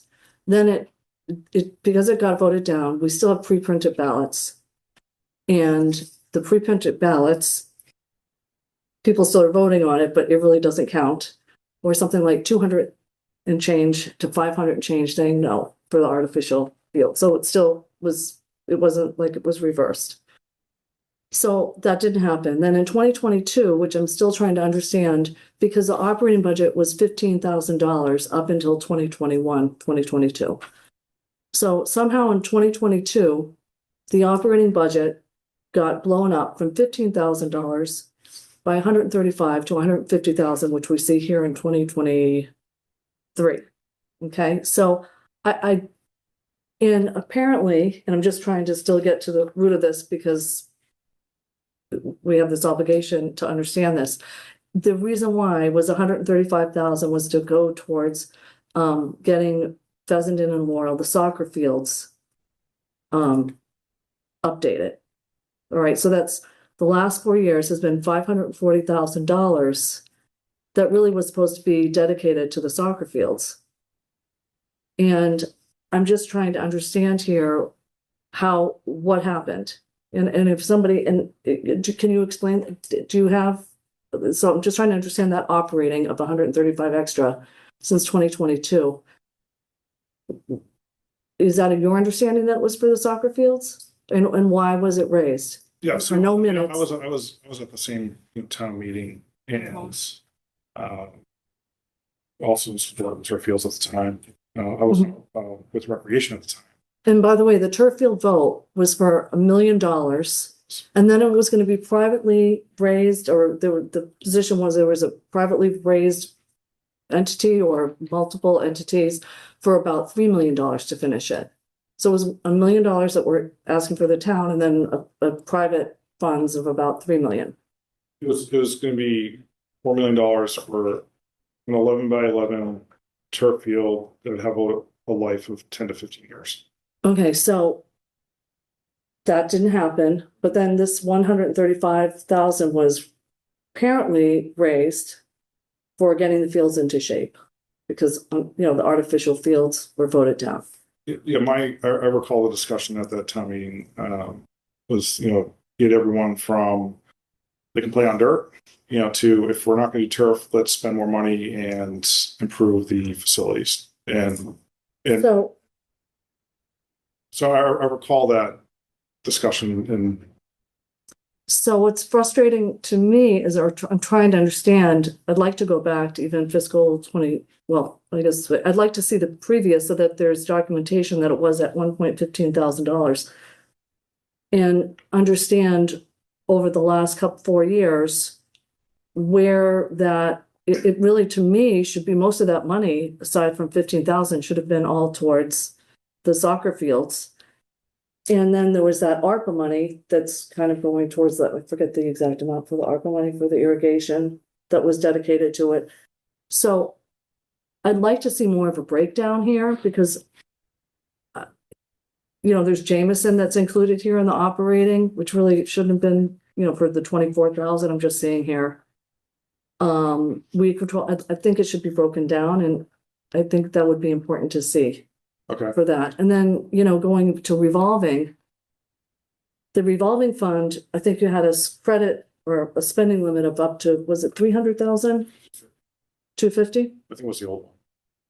So the reason why it was recommended to vote it down is because there was this quote unquote windfall of money. Because if you see here in the operating, there were 2 years of no billing going on. I know I don't mean to keep harping on this, but it throws off the numbers. So I'd like to see the revenue broken down by soccer revenue, fall, spring, baseball, and where the revenue is all coming from. Okay. I think that's really important, as we're going to eventually be discussing, other field projects, tennis pickleball, and where that money is and how that's being generated, because it's really, there's like nothing for 2023 and 2024. May I jump in? Sure. I know I'm just, it's relevant to the revenue. I would also love to see like a 5-year average of the non-recurring. Okay. So, more analysis and work to be done as it relates to that. And I can certainly take that on. For the, as it relates to, Actually, before I just want to jump back to where excuse me, where I actually do have prior year, but documentation, the documentation you asked for, because the budget FY21 and FY22 was 15,000. Right, that's what I said. Yeah, no, you said you want documentation. I've got the old version. No, I just mean on what the expenses were. Oh, I'm sorry. And what the revenue was. So just a little bit more broken out so that we can kind of look at where the money is being spent. Because I think it was always really that it was dollars in, dollars out. It was self-funding. Rec was always pretty much a self-funding organization, aside from capital budget items, like obviously tennis courts or things like that. So I think it's important to not have these blanks, especially in 23 and 24, for where the revenue is coming from. So, if I could just jump in maybe to clarify the request, if it's possible. Can you give us some history on an accrual basis as to what the revenue earned was in each fiscal year, even though it wasn't billed until a later date? What is the? I can work on that. I just want to be sure we understand what I'm suggesting is that fields were rented out by the hour. Yep. What was the revenue that the town earned, not necessarily what was billed in that particular time period? I understand. I know exactly what you're So asking. let's just go back to an accrual basis just to see what it was. And hopefully we can break it out into, by customer perhaps and by season, just so we get a feel as to how the whole revenue stream works. I'll send you a sample of what I compiled for 2025. Well, And then what's recurring and what's one-offs type thing. right. Okay, so that would be helpful. If I could just, I just want to get a little clarification on some other things. A couple of months ago, you did a nice presentation as to what it would cost to get the Laurel Fields up to speed. One of the items in there was, you needed 292,000 to finish the project, is what you would project it out. And there was an increase to the reserve of the revolving fund of 132,000. And then there was more opera money. And then the 40,000 was going to come out of fiscal 26's budget. In looking at the budget sheet, I'm not clear of the 150 where that 40 is going to come from. In terms of are we talking fiscal year 26, right? So in the presentation about what the funding was going to be for the remaining costs, it was an increase in the revolving fund of 132. There was more money of 100. 40 was going to come out of the operating budget, and then 12 was being deferred. So how given the budget sheet that you have here, where there's 150 in operating, where is the 40 going to come from? What line item is going to be reduced to accommodate the 40? So I think it's going to be a combination. So one of the things that we were hoping to achieve coming into this year, and one of the reasons why we did it was to find less expensive way to line the fields. And so we entered into a lease agreement for robotic field lining. So that saves, while it doesn't help Sean's guys in terms of man hours on his side, it does save us in terms of an operating expense in this fiscal year. And so the lease itself is a $16,000 lease for the renewable each year at our option. And then that includes a pallet of paint. We will definitely need to buy some paint in the spring. We haven't used all the paint yet. And so you'll notice for line painting next year, I have $23,000. So of the 36 in fiscal 26, Yeah. it's going to come in at something less than that. Yes. So some of that 40 was It's not gonna be the full thing. right. Some of that's gonna come out of the maintenance. So this would be bucket where we're if you had your let's say you were doing a lot of different things, you'd be doing, if possible, more fertilization control, doing the getting started with your pheasant treatment, or getting the drainage under control. So it's gonna be a combination of a few different buckets to bridge that gap. Yeah, so I guess that's it is what it is, I suppose, but it's when presented with the budget for fiscal, so we had recommended the 150 and voted in favor of it, given what you're going to do with it. Now those funds are being used for a different purpose. So that we have to be a little bit careful of, I think. But agree with that observation. Discussion at the Recreation Commission level around that decision was being discussed and how to get to the finish line with the project, for the irrigation project. The purpose, the main purpose of the money is to try to get the fields to be the best possible for people to utilize. We were already in more than one case dropping down fertilizer, weed control, and seed onto surfaces that eventually would not see any water. And it seemed to be the discussion of the Recreation Commission level was better for the long term to get the irrigation project completed, even if in the short term, offsetting some other expenses that in some cases were going to waste because you didn't have any water. My next, just to move on to the next question. Do you have a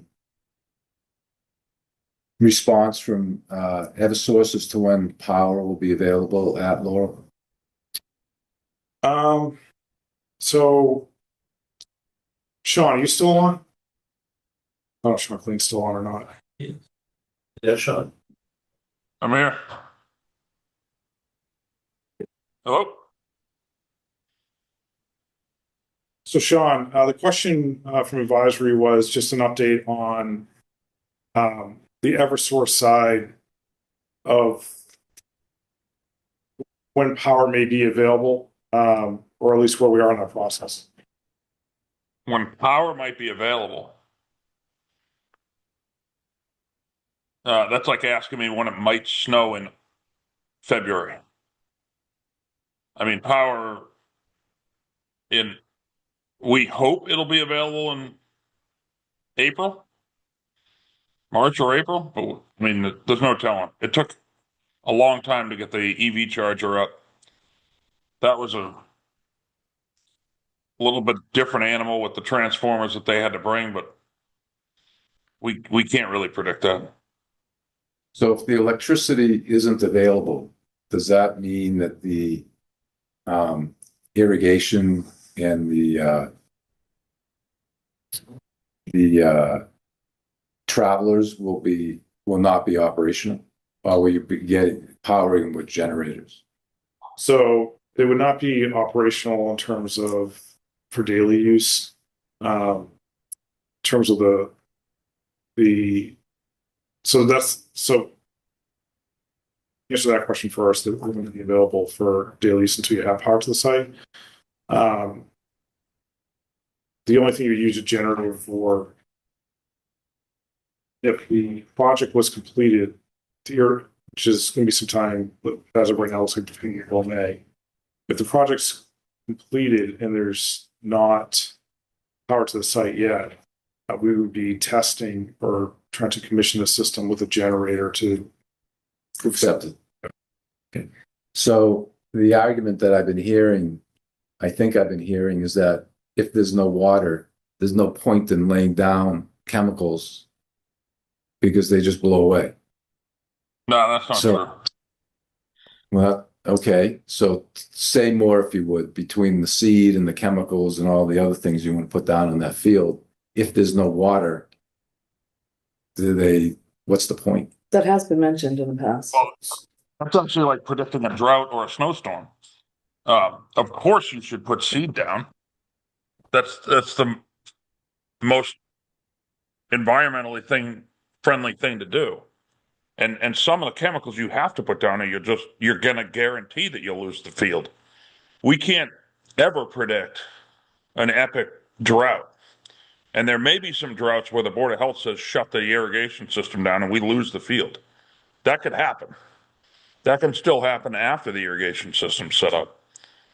But to go on the premise that we just shouldn't seed or fertilize the field is ridiculous. Of course you're going to fertilize the field, and of course you're going to put some of the pest management down, because you're not just going to invite the fields to get destroyed. So people that don't know what they're talking about shouldn't really opine on that. You have to treat those fields one way or another. You have to. You have to keep pounding them with seed. You have to irrigate them. Whether you have, I'm sorry, you have to aerate them, whether you have irrigation or not. Irrigation will help you get a strong field before you get the drought. But it's New England, and we're going to get droughts in the summer. Not every year, but some years. So the best thing you can do is try to get some seed established before you do. The past 2 years, we've had droughts in October and November. No one could have predicted that.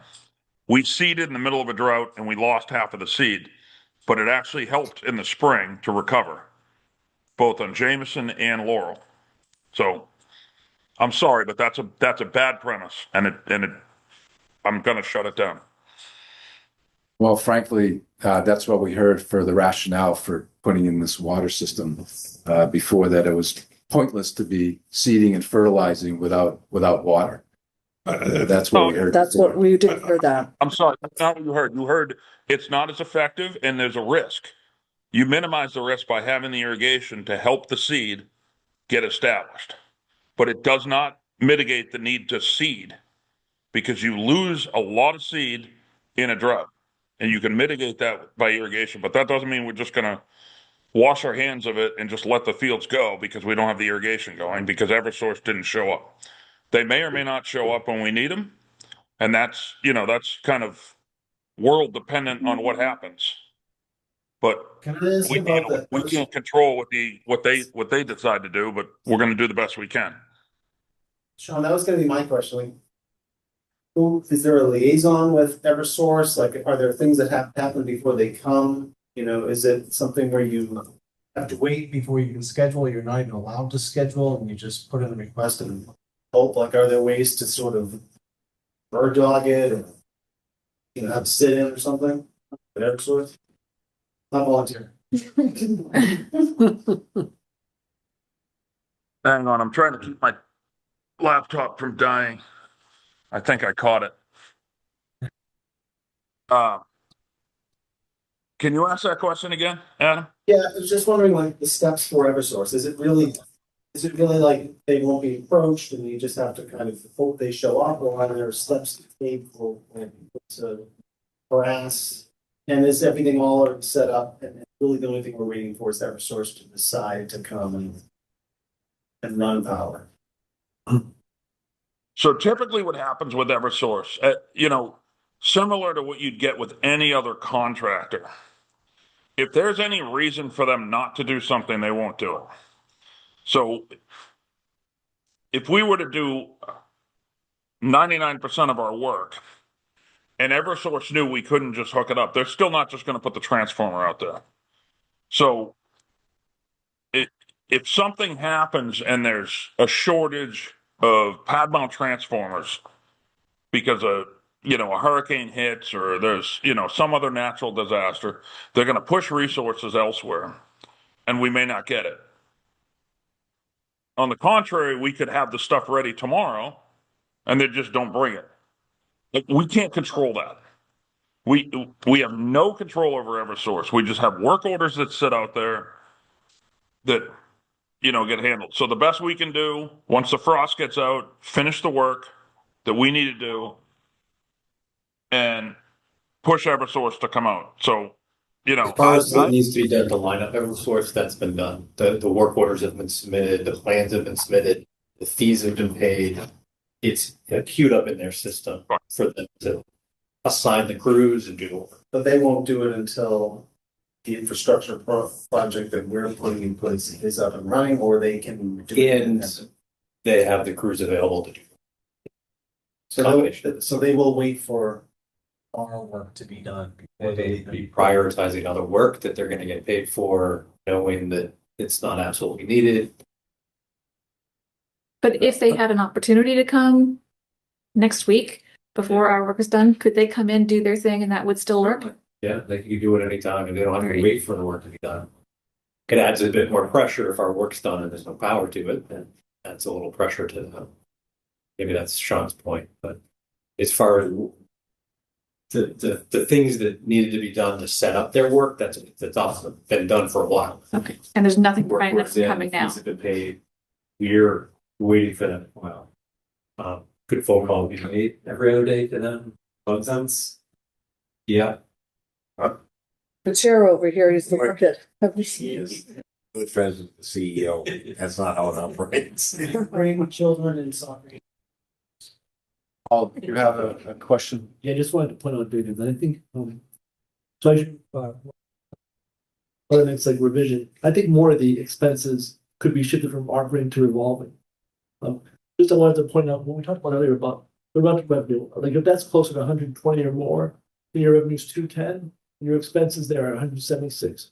So it seems like there's like the operating net is like 34K or more, right? So it just seems like some of those things you have in your operating budget could be shifted there and funded more from that. And I think longer term having like maybe paying some of the field maintenance from. Yeah, I philosophically agree with that.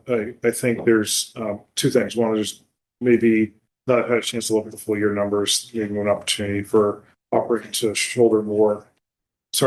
to shoulder more of the operating budget. That'd be a Recreation Commission decision, but that's certainly. It seems like the numbers kind of line up really 120K down to where.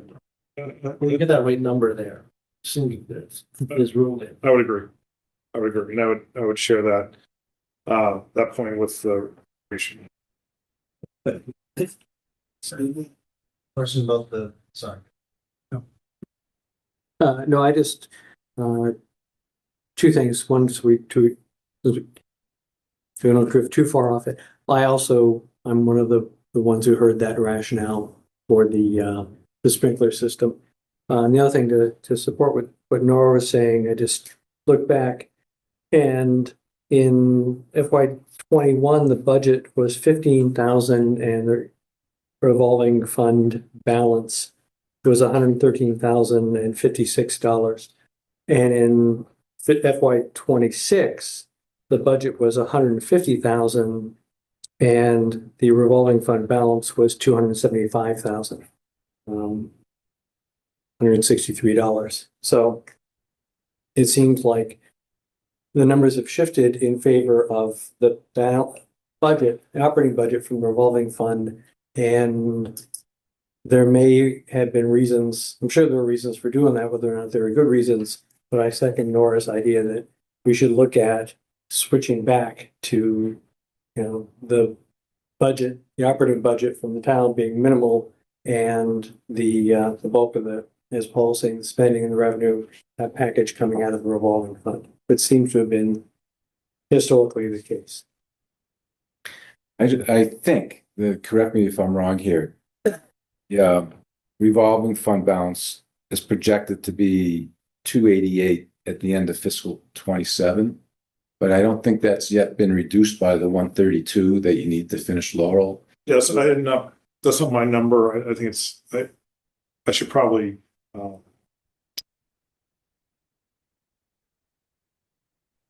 You're correct. We should probably show the revolving net of that irrigation project. Right. Because you're going to have the expenditure in here. For more of a practical discussion. Right. But until it's actually utilized. I asked this question just to get some pushback. On Fessenden, the $35,000 annual investment almost feels like capital as opposed to maintenance, because you're trying to get that field back into operational condition, and probably shouldn't burden the operating budget. That seems like it's an investment by the revolving fund. How do you feel? What's your reaction to that? If there's a couple different reactions. One is that if it was a one-time thing, you could tell me that it was. I think you can make an argument for either, first of all. But if it was a one-time thing, to me, I feel like it's more closer to the capital. I'd be like, okay, it's a one-time thing to cure the facility, invest into it to make it right. I'm not convinced, nor do I know, whether 3 years of treatment is going to be the end of the line for this, which is going to be an ongoing expense. It feels at this point, until we have more information, more of an ongoing operation. As for the capacity for the revolving fund to fully, cover that cost from a budget standpoint, like I think I agree with Paul that there's more headroom. Looking at over the last 12 months, of the revolving and looking ahead, that revolving could shoulder more of the burden from operating. I don't know if the math works out where it could shoulder, the full 37, and change. So I think, to answer the question, I'm generally in agreement that could be the solution. I don't know if this is the year where it could take on all of it. When was the last time the fees were adjusted to market or increased? They were adjusted to market in the calendar year 2024. So within the past 18 months. So is it time for fiscal 27 to have a rate increase? Maybe.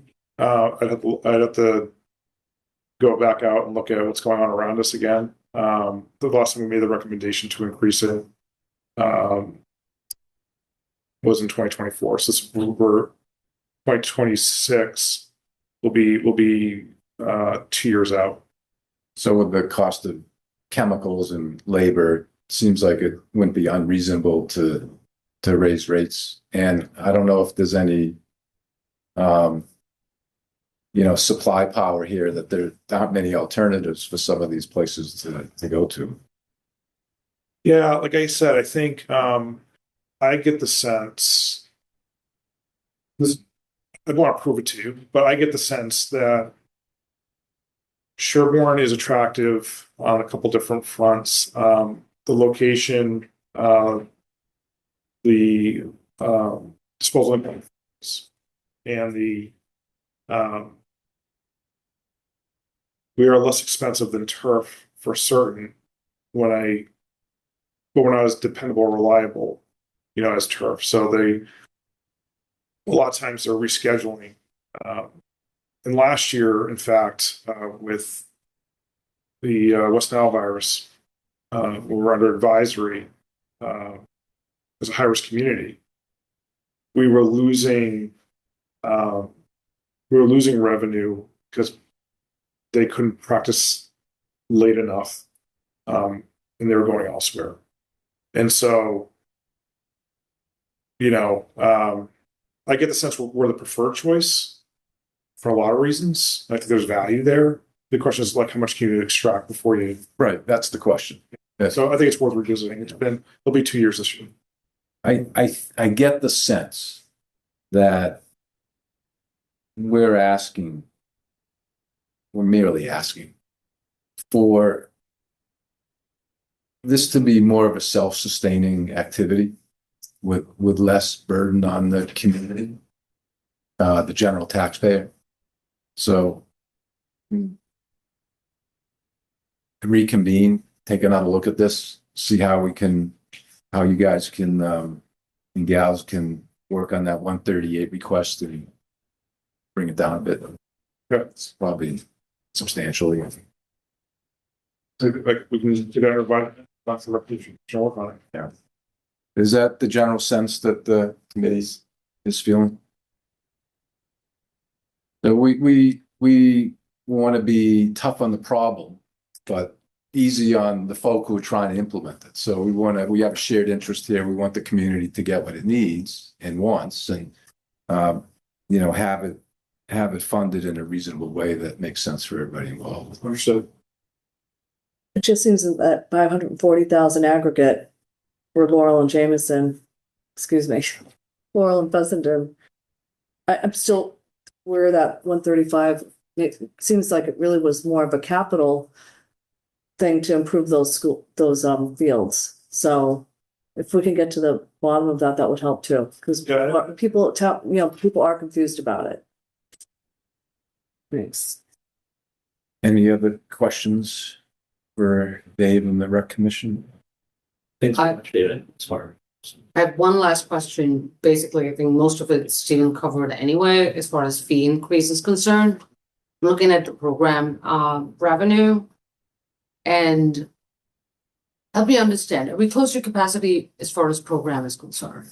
Can we do more programs, is that what you're asking? Or can we get more people in the programs? Yes, both, yes to both. This is me shooting myself in the foot, but I'm gonna say it anyway. So this is, it's, when we try new I'll do robotics. It's probably the best, closest example we have of trying something new that actually has capacity, a set capacity. That's just tennis. We have set capacity. And I'll cover that one as well. So it's a good question. I would like to do more programming, first of all. I think there's an opportunity to do more programming. We have a survey out right now. I'll do a quick plug for the open space recreation plan survey that's out there. If you haven't had a chance to do it, please do so. We're trying to gather feedback on both open spaces and recreation. So I think there's definitely an opportunity to do more programs. For the existing programs that we have, we've added robotics recently. I think we have room to add more programs. We're going to add pickleball course, and so on. Our choke point on the summer go-round program, one of the reasons why we generate more program revenue with that is by adding robotics, and basically effectively double the amount of people we'd have at lunch. It doubled the amount of people that could participate in the afternoon program. Did not change, however, the number of people that we could accommodate in tennis, which is still selling out. And so, for example, we have 20 seats that are available each week for tennis, and 4 to 5 weeks we sell out on tennis. And unless you build for courts, So that's what I was getting. So there is something to cap off that capacity, whether it is resources available or participants available. yes, no, Right, one or the other. for some of around, because it occurs immediately after lunch, there really doesn't help if you're like, well, we'll just offer something later in the day because it's but in the fall when we reached capacity tennis and it filled up within 24 hours after registration opening, we were able to end a second session immediately afterwards and almost filled up a second. So it really depends on the situation. So I guess my question, most of which Stephen already asked me, is when was the last time program fees were increased? So it was very interesting. So program fees for summer ground have gone up multiple times over the past 5 years. Tennis we increased in 2025. And what was interesting about the increase in tennis is that it didn't change demand, but we're offering the program to Sherborn, primarily Sherborn families and children. So we want the pricing to be a good value. We're not trying to extract, maximum dollar amount. What we try to extract, I think maximum dollar amount would be through participation. Have it at the right price, at a good price for the families, children participate, just try to do more of it, or more programs. On the field rental side, I think it's about making sure we're priced right for market, especially for the outside clubs. And that's where we get the bulk of our field rental revenue.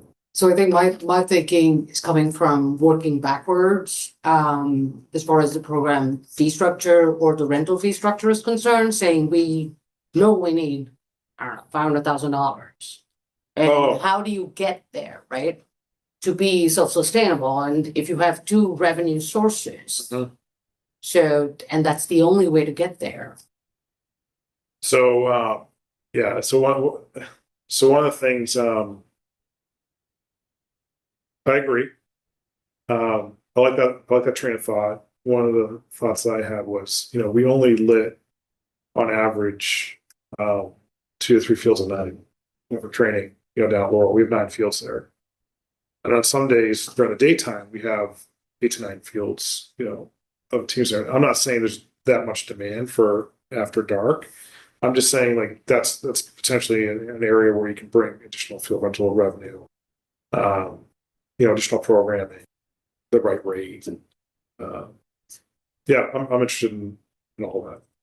And So I guess my point would be, like I said, I don't want to pay more for my kid getting in any of those programs, but the truth is, I mean, we want to get to a sustainable, equation so we don't burden the rest of the all community. of our programs, whether you're resident or not, have all gone up since the last 1 to 3 years. All gone up. So we're not like holding the line, per se, just because it's like it's a resident in a program.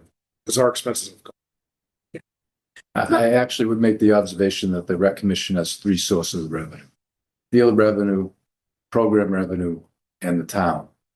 Yeah. And the town is probably thinking that it needs to reduce its contribution. But anyway, I neglected to ask you about capital. Well, we did talk about irrigation, but we can talk about if you're not sick listening to it. No, I would be great to hear what your capital plans are. Okay. So we have one request in at the moment into capital budget for this fiscal year, and it's for to redo the fields at Jameson 2. Do I have the ability to share? I'm already. I can't. All right, will you give me permission, Paul? Yeah. Okay. Stop sharing. She doesn't share. Let me see if I can bring up something just so you can explain where we are in the process. So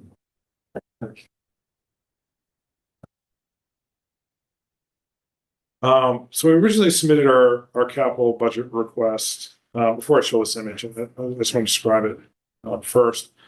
Is that we were trying to be mindful and judicious about how the money was spent and how it would be best utilized for Jameson 2. Jameson 2 is long overdue to be redone.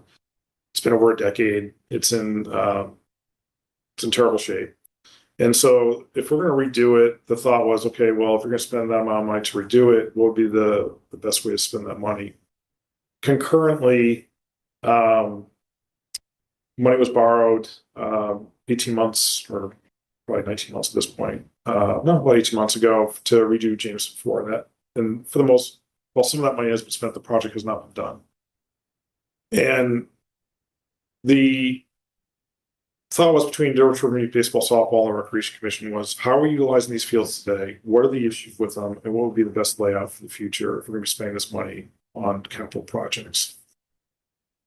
And so the thought was some of the issues that are out there today are, if you're familiar with the facility, is that the large diamond, which is the regulation diamond that's close to Pine Hill School, and the softball field, which is right next to it on the corner of Pine Hill Lane and Route 16, their outfields overlap. So you cannot utilize both fields concurrently for gameplay.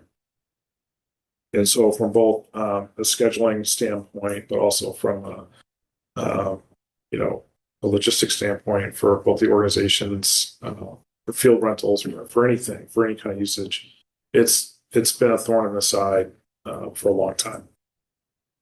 And so the thought was, like, if it's possible to reorientate as part of the work that's going to be done on Jameson 4 and Jameson 2 to an ideal layout where the fields will no longer overlap, let's try to do that. Now, we know that the amount of money that was earmarked for Jameson 4, the amount of money that we were asked for Jameson 2 would be enough to accomplish that.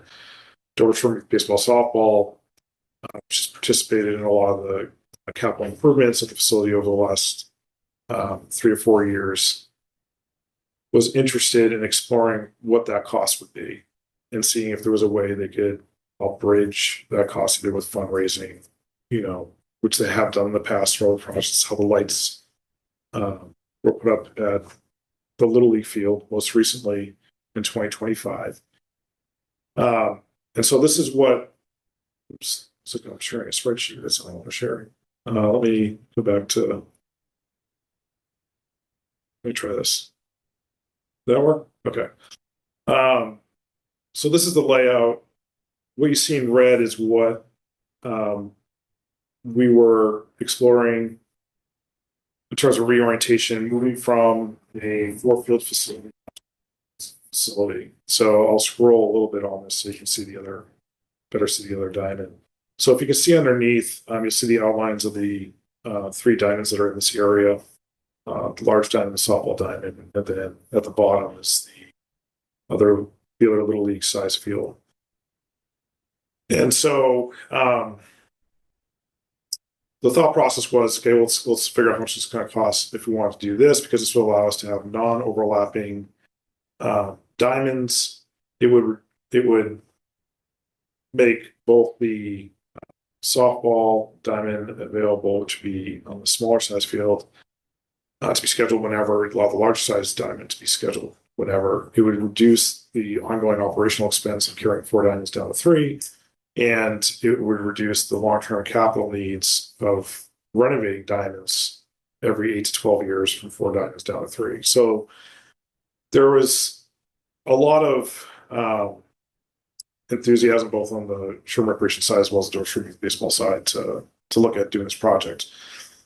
Unfortunately, when the estimates came back after our capital budget meeting in December, they came back prohibitively high.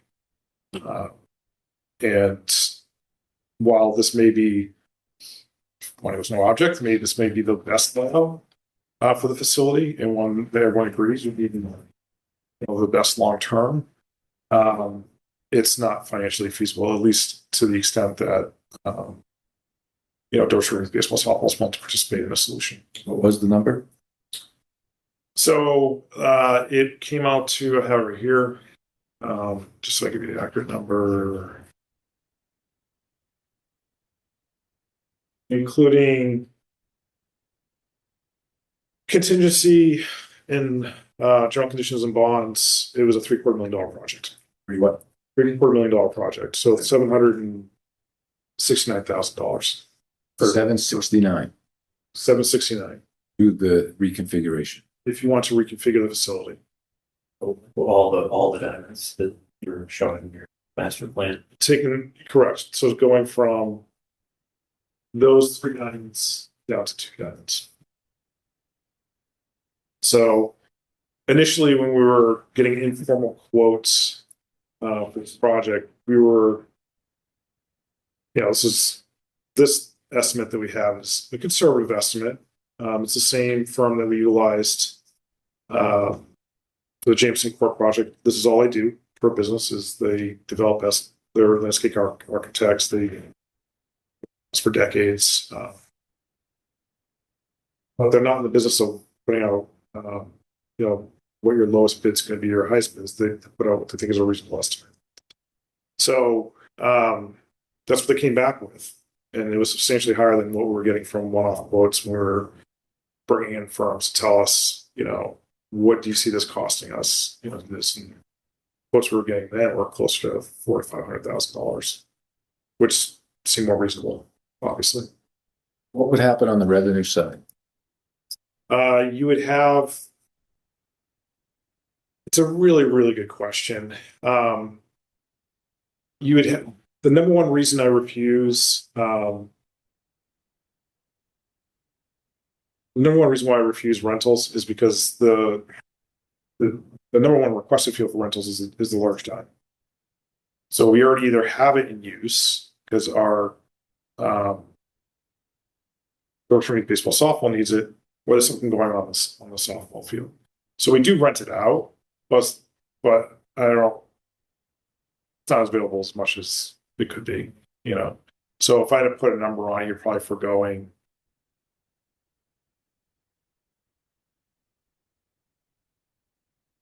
In comparison to the cost of the project, not probably $5,000 to $10,000. Maybe in some years over 10,000, some years less than 5,000. But probably you're foregoing $5,000 to $10,000 annually due to the lack of availability. I think of incremental revenue by doing this, you're figuring $5,000 to $10,000 a year. Thank you. Yeah. How long do they have the project taking? In terms of starting, it would be done in the off season, so it'd be started late August and be completed early October. So you moved on from that. All right, so we had a scramble. That information came back right before our meeting last week. And so we went back to plan B or plan A, which is basically renovating Jameson 2 as it is, effectively as it is today, with some improvements in terms of the location. So, for example, some of the issues that the Jameson 2 Bennett has today is it's too close to the property line. If you look at, you can kind of see the gray outline down. I don't know if it's light it up. Yeah, I guess you can. So the red obviously is like the ideal location.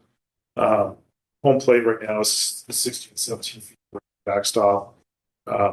Regulation for diamonds, so that size we're using for softball, or baseball should be 25 feet. The backstop and the dugouts are on top of the property line, so you're sitting either poison ivy, no spectators, no place to warm up. Before you go up, it's congested over there, and so the thought was, okay, let's just renovate, but can we renovate and move it out and get some more breathing room around it so that families can spectate on both baselines? You have some warm up area, and the benches aren't against the property line. So we do have one proposal back that has some holes in it, but it's a reasonable proposal in terms of the amount of work that needs to be done. We got that back before our Recreation Commission meeting last night for Jameson 2. That came in at 79,000 and change. It does not include moving the diamond entirely where they want it. It doesn't include a few other things, but it's a great baseline for, I think, the Recreation Commission to reevaluate the project. They gave me some homework based on some of the questions that came off the meeting last night to tighten up that estimate before you get in front of capital budget. Is that in addition to the 100 that's already been bonded? That's just for the J2. The 100 that's already been bonded is for J4. And what's the plan with J4? Is it to move forward, just renovating it in place.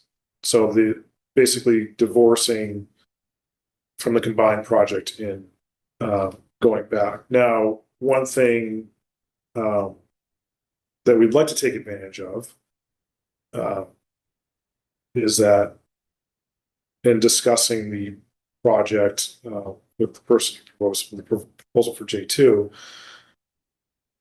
which is a firm that's bid on our projects before in the past, we asked if we had J2 and J4 out there at the same time, does that impact your bid in terms of what you can do? It's like, absolutely. He's like, it's not going to, cut them down in half or anything, but it's like, it would be a more competitive bid than if you're doing separately at separate times. For what it's worth. How are the fields numbered here? Number 1 on the bottom, 2. Yeah, so are they actually? Yeah, sorry. So the one that's shaded right there is J2. The one below it where the lights are, which is right here, that's J1. The softball field, which is at the corner of Pine Hill Lane and Route 16, that's Jameson 3, and then the large diamond, I guess I'm in a different mode now. The large diamond, the one that's closest to the school, is Jameson 4. And the tennis court project? Yeah, so finally some good news there. I'm not sure what kind of an update I provided on that the last time I saw you, but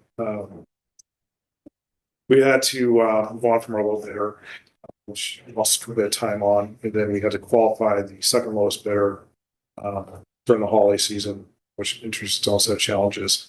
But we were able to qualify them, get their bonds, get them on a contract. They're under contract as of last week. We had our initial meeting with them today down at Jameson Courts. Still on target for having the courts available in the spring, but it's going to be later in the spring than what we would have liked. What was the low bid? It was below 400,000. I can get you I don't know. Approximately. Yeah, it was, do you recall? Was it 375? I think it was around 375 or so. Next one, That one, the current one. actually have I have the contract on my phone, so I should be able to tell you that relatively quick. Let's get it right in front of you, Jerry. I'll take a sec to open up, but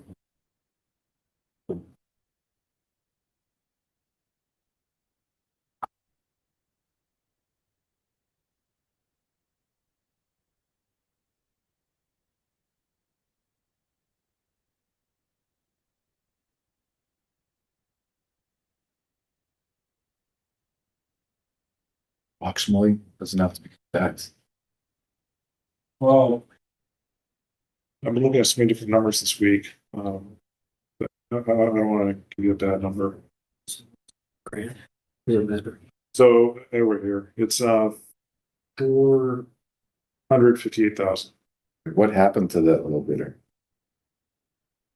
We I sent don't them a think you need, nice. David, I don't think you need to get into that. Yeah, The maybe for low legal bidder reasons, I'm was sure. rejected. That's enough information. I guess there's it puts the town at risk to talk ill, I guess, or you don't want to. No. Oh, they were not found to be responsive. But qualified. Okay, fine. So the body of, I mean, to be more specific, I guess what I can tell you is the body of work that they were relying upon didn't meet the specifications, IFB, or the information for the bid, which stipulated that they had done a certain number of projects, certain size projects for municipalities that they didn't have that portfolio.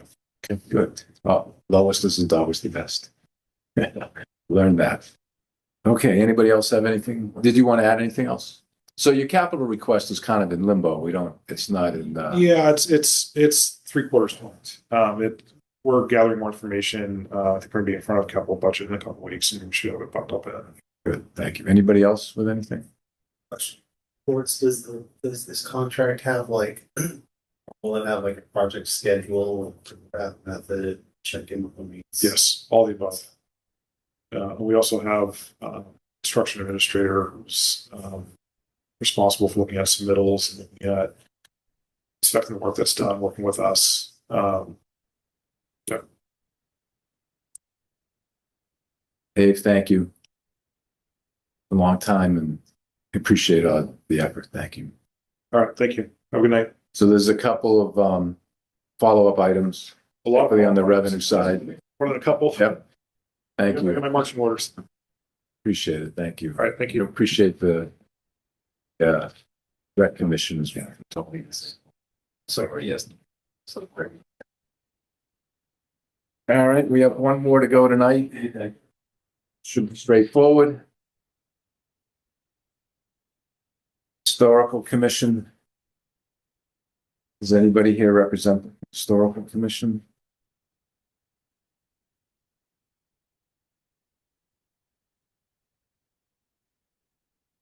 Jeremy, who would that be under normal circumstances? Gene Goldfield. Yeah. He's the one who sent me the Okay, Stephen, yes, sir. I have a couple of comments on the budget. I don't know if they're germane to the presenter. Well, why don't we wait till somebody's here to Sounds respond good. to your questions? We'll reschedule now. That's way too reasonable, but okay. All right, we're off to advisory committee member reports.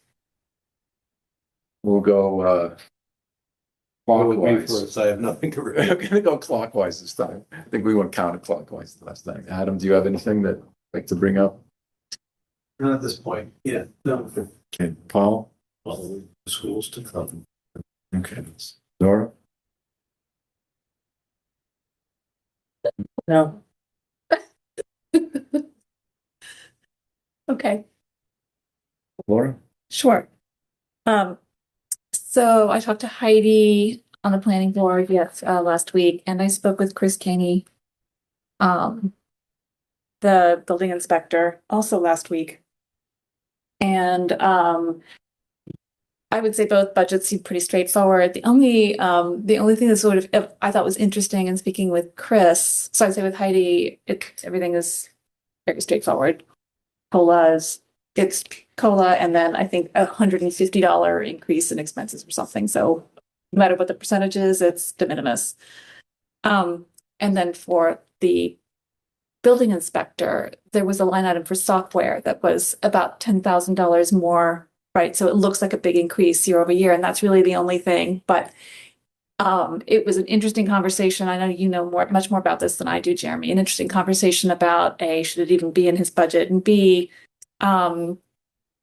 there's a grant that you all are going after that could pay for it, and so it may not even end up being in the budget. And C, it sounds like if this software were to be adopted, it would be quite a cost savings and an improvement in operational efficiency, really, for a lot of departments. So I don't know, maybe you want to say something about it, or do we wait until Chris? Yeah, I think Chris can, when he's before you give some more context, but I think you've captured it well. Okay. That grant that we've put in for was for about $110,000 to cover the installation and Training a few of the annual maintenance. So that $10,000, if we're successful in getting that grant, which we should know relatively soon, it's a community compact grant, which they make decisions on fairly quickly. It's kind of a rolling thing. They don't wait till and they just, once they have run out of money, they stop awarding them. So if they meet the goals of the program, they'll award the contract. So hopeful we'll hear about that in the next couple of weeks. But it is software that's not only building permits, which do have in and of themselves have a lot of overlap over a few different players, stakeholders about approvals, conditions, and so forth. This software would make that much more seamless and have all these conditions more trackable and accountable. Much more transparent across departments, it sounds like.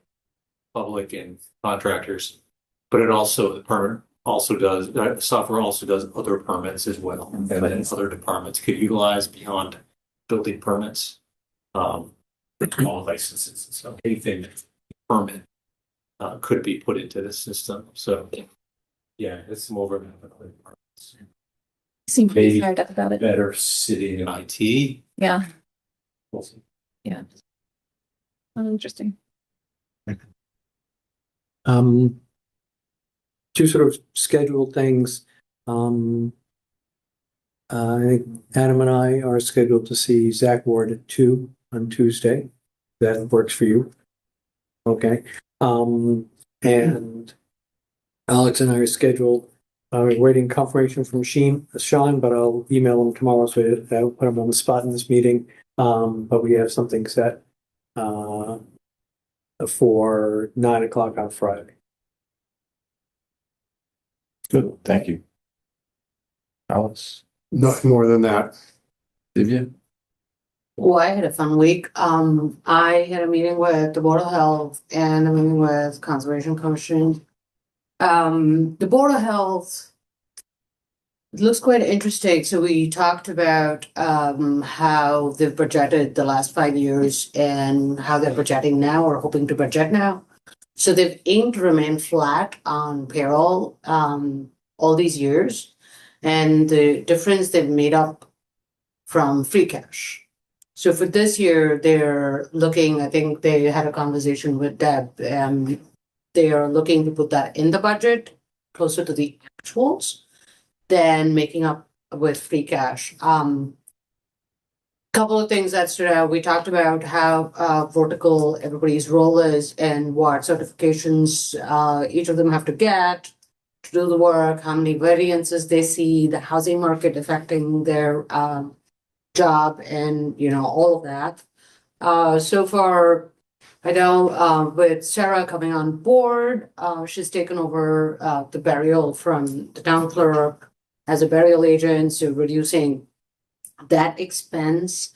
So think they've adjusted the health agents, the supplemental health agent, and the food inspectors' hours based on what they have seen in the last year, and also how the housing market is not as hot right now. So there's the working on community outreach programs, etc. So one of the biggest things that we spent time on discussing was their fee schedule. The last updated fee schedule was in 2012, and it hasn't been updated since. So they have a new fee schedule, and I advised them to make that a priority to get it in front of the board to get voted on. So the new fee schedule could potentially bring in a lot more revenue closer to the department's expenses. So basically, they're looking at covering. It's not going to be, they won't cover their expenses. No, the whole thing, but They it's bring in more revenue. Yeah. Just to clarify on your previous comment about their overages being covered by free cash, that their overages have been covered by year-end transfers. year-end. That those being spending in other departments, not free cash. Okay, so the note says free cash. I'll change that up. Thank you. And for the record, since I just wanted to say I've recused myself from Board of Health and Conservation. If you want me to leave the room, I can. But I just, because I'm putting in a septic myself on my personal property, so I don't know if that's appropriate for me to leave or just say in future I'm recusing myself from discussion. How do you feel? You want to handle that? I think we should just maybe wrap up. Okay. I did send them for a clarification to ask what their projected revenues are going to be with the new fee schedule and where they would stand as far as their expenses go. Conservation Commission was pretty straightforward. They have taken our COLA increase and applied it to personnel. They have historically used $5,500 from the state filing fees that they get. They have 35 hours for joy, so it's not really much. They're also discussing fee schedule change and increase. So it's not really too much going on in Concom that is pressing. Good, thank you. I have nothing to report. Okay, very good, thank you. I just want to, I'll be at the select board meeting last week. I think that'll be relevant. After our meeting last week, I think there was going to be a select board meeting where they were going to comment on the version 1.0 budget and in whether having an alternative budget versus going for an override was kind of what we should be focusing on. I think that's relevant for us to know what. Sure, yeah. So after your last meeting, there was a select board meeting. I gave them, the summary overview of the budget, just like you saw, a very similar presentation. And also relayed, there was a couple questions that you folks had regarding the legal budget and the reserve fund. And sort of open that up to the select board's discussion. They part of that discussion, they are going to continue to propose a legal budget that's level funded at $80,000. They have a number of reasons for that. As far as the reserve fund, $300,000.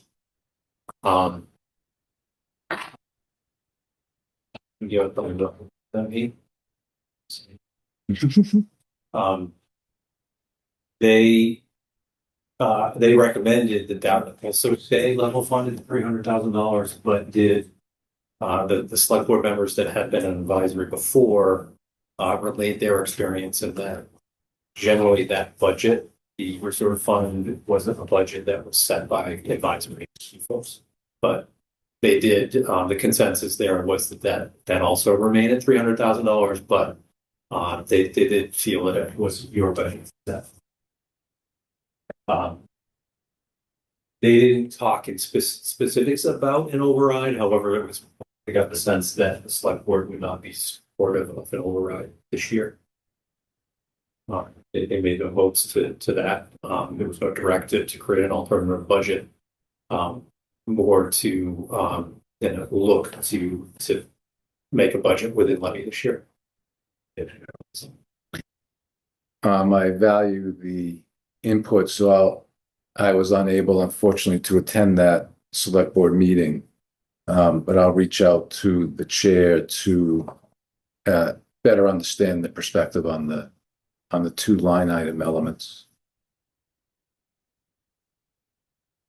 In addition to, in follow-up to that, in addition to sort of this deep probing you're doing of all the budgets that are coming in, I mean, do we ever give sort of a across the board directive? You know, we don't support an override. It requires, I don't know, 7.5% being taken off of everybody. Do we ever say anything like that or a proportional, we need a proportionate reduction and, or is that just not something we would ever do? That's certainly an option for you folks. I mean, Right. you're the ones that would issue guidance. You've generally issued, guidance up front, but you could update your guidance depending on how you're seeing budgets develop. And we got to be careful not to denigrate any services that the community expects. So sometimes it's hard, I think, to do an across the board type recommendation. But we just have to understand each one and where potentially we defer costs or ask departments to kind of sharpen their pencils. It'll be a community effort for sure. One thing I was thinking about, like kind of the industry, sometimes when there's situations like this, industry sometimes has like a hiring freeze and no consulting expenses, that type of thing. So I know that some of the ones that I'm liaison for are thinking about bringing on some additional positions. So that could be one thing across the board to say, this year kind of a freeze on additional positions would be one way to drain the budget. Well, I believe that's in our financial policies. That's already been adopted by the select board. We'll have to go back and look at that about filling spots or creating spots. That'll be interesting. Anything else? So I have one last thing. Pleased to make, and I thank the people who stepped forward. I'm pleased to make the following appointments to the Advisory Standing Subcommittee for Best Practices. Penn has been spearheading this and will be the chair. Adam, Nora, and George have raised their hand to volunteer to be on it. And the purpose of the subcommittee is to look into the town's departments and operations to identify effective practices and operational efficiencies, as well as areas of inefficiency or potential concern. The subcommittee shall make recommendations to the advisory committee when it determines that its findings warrant further consideration. The subcommittee is authorized to act on behalf of the advisory committee, gathering information necessary to determine whether matters should be presented to the full advisory committee. So I thank the four of you for raising your hands and keep us posted on your activities, if you would, please. Nora? Question. We had a capital budget meeting last night. Jeremy, would you mind kind of doing a little recap of that meeting as far as your thoughts on capital budget and planning? Yeah, I relayed the capital budget committee that was in their review of capital budgets, they should understand or attempt to understand the broader finances of the community and how the capital budget requests and the capital budget can relate to the operating budget. It seems to me that the structure of that committee makes that difficult. They may be asked to make some decisions on supporting capital budgets without necessarily having or knowing what questions to ask or what information that may be available. I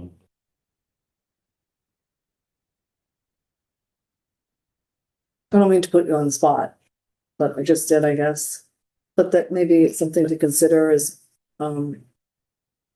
it was talked about, something to consider is putting it as a sub of advisory. Yeah, I mean, it seems, when I have a lot of conversation with the budget makers and department heads who have capital projects and are the champions to get them, approved and funded.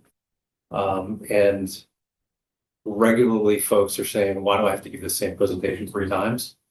And what value is being added by that process? And I kind of agree with that point of view. In my view, your capital budgets and operating budgets are very much intertwined. So to have 2 separate committees that don't regularly meet together or coordinate together, talking about 2 very important, the 2 main important items financially for you, your capital and your operating, kind of in silos, doesn't seem to be the best model to me.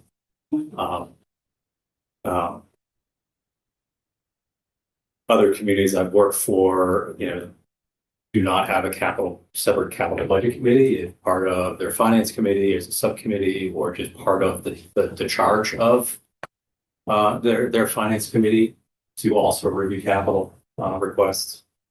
So they can look at it more holistically as how the 2 budgets interrelate. One thing came up somewhat recently here in Sherborn is a changed definition of what is a capital project. If a life expectancy and this $25,000 number, well, there's many things that are capital that are less than $25,000, where capital budget is say, well, that's not capital by the definition of capital. That should be in the operating budget, and are pointing to advisory to have that in the operating budget. Yeah, you have constraints in the operating budget. You rather see things put in capital, so you get one of these. So, just an observation that there's no requirement in the Commonwealth to have a capital budget committee. Maybe that function of review and recommendation at town meeting may be better suited to be one of the functions of advisory. And then finally, the capital plan. Before you get to capital plan, who appoints the capital budget committee? The town moderator is one representative, I think, of advisory, Advisory. and then the moderator Okay. appoints, I Thanks. believe. So it's an advisory committee at town meeting, just like you are. Yep. It is a bylaw committee. It's made by it's totally an artifact of the town of Sherborn's bylaw. It's not a Mass General Law requirement. It's just one of the few bylaws that But Sherborn adopted. someone locally. would need to propose a bylaw amendment. Yeah, that would, to disband that committee or be in action at town meeting. Okay. And then the capital plan that was something that, It seems that capital budget committee has yet to have on their agenda a look at the multi-year capital plan and discussion of how that plan is or is not affordable. So there seems to be some missing vetting. thank you. Do you have any comments on that? Okay. Good, thank you. Mhm. All right, would anyone like to make a motion to adjourn? So moved. Second, Seconded. all those in favor? Opposed? Abstentions? They are adjourned. Thank you.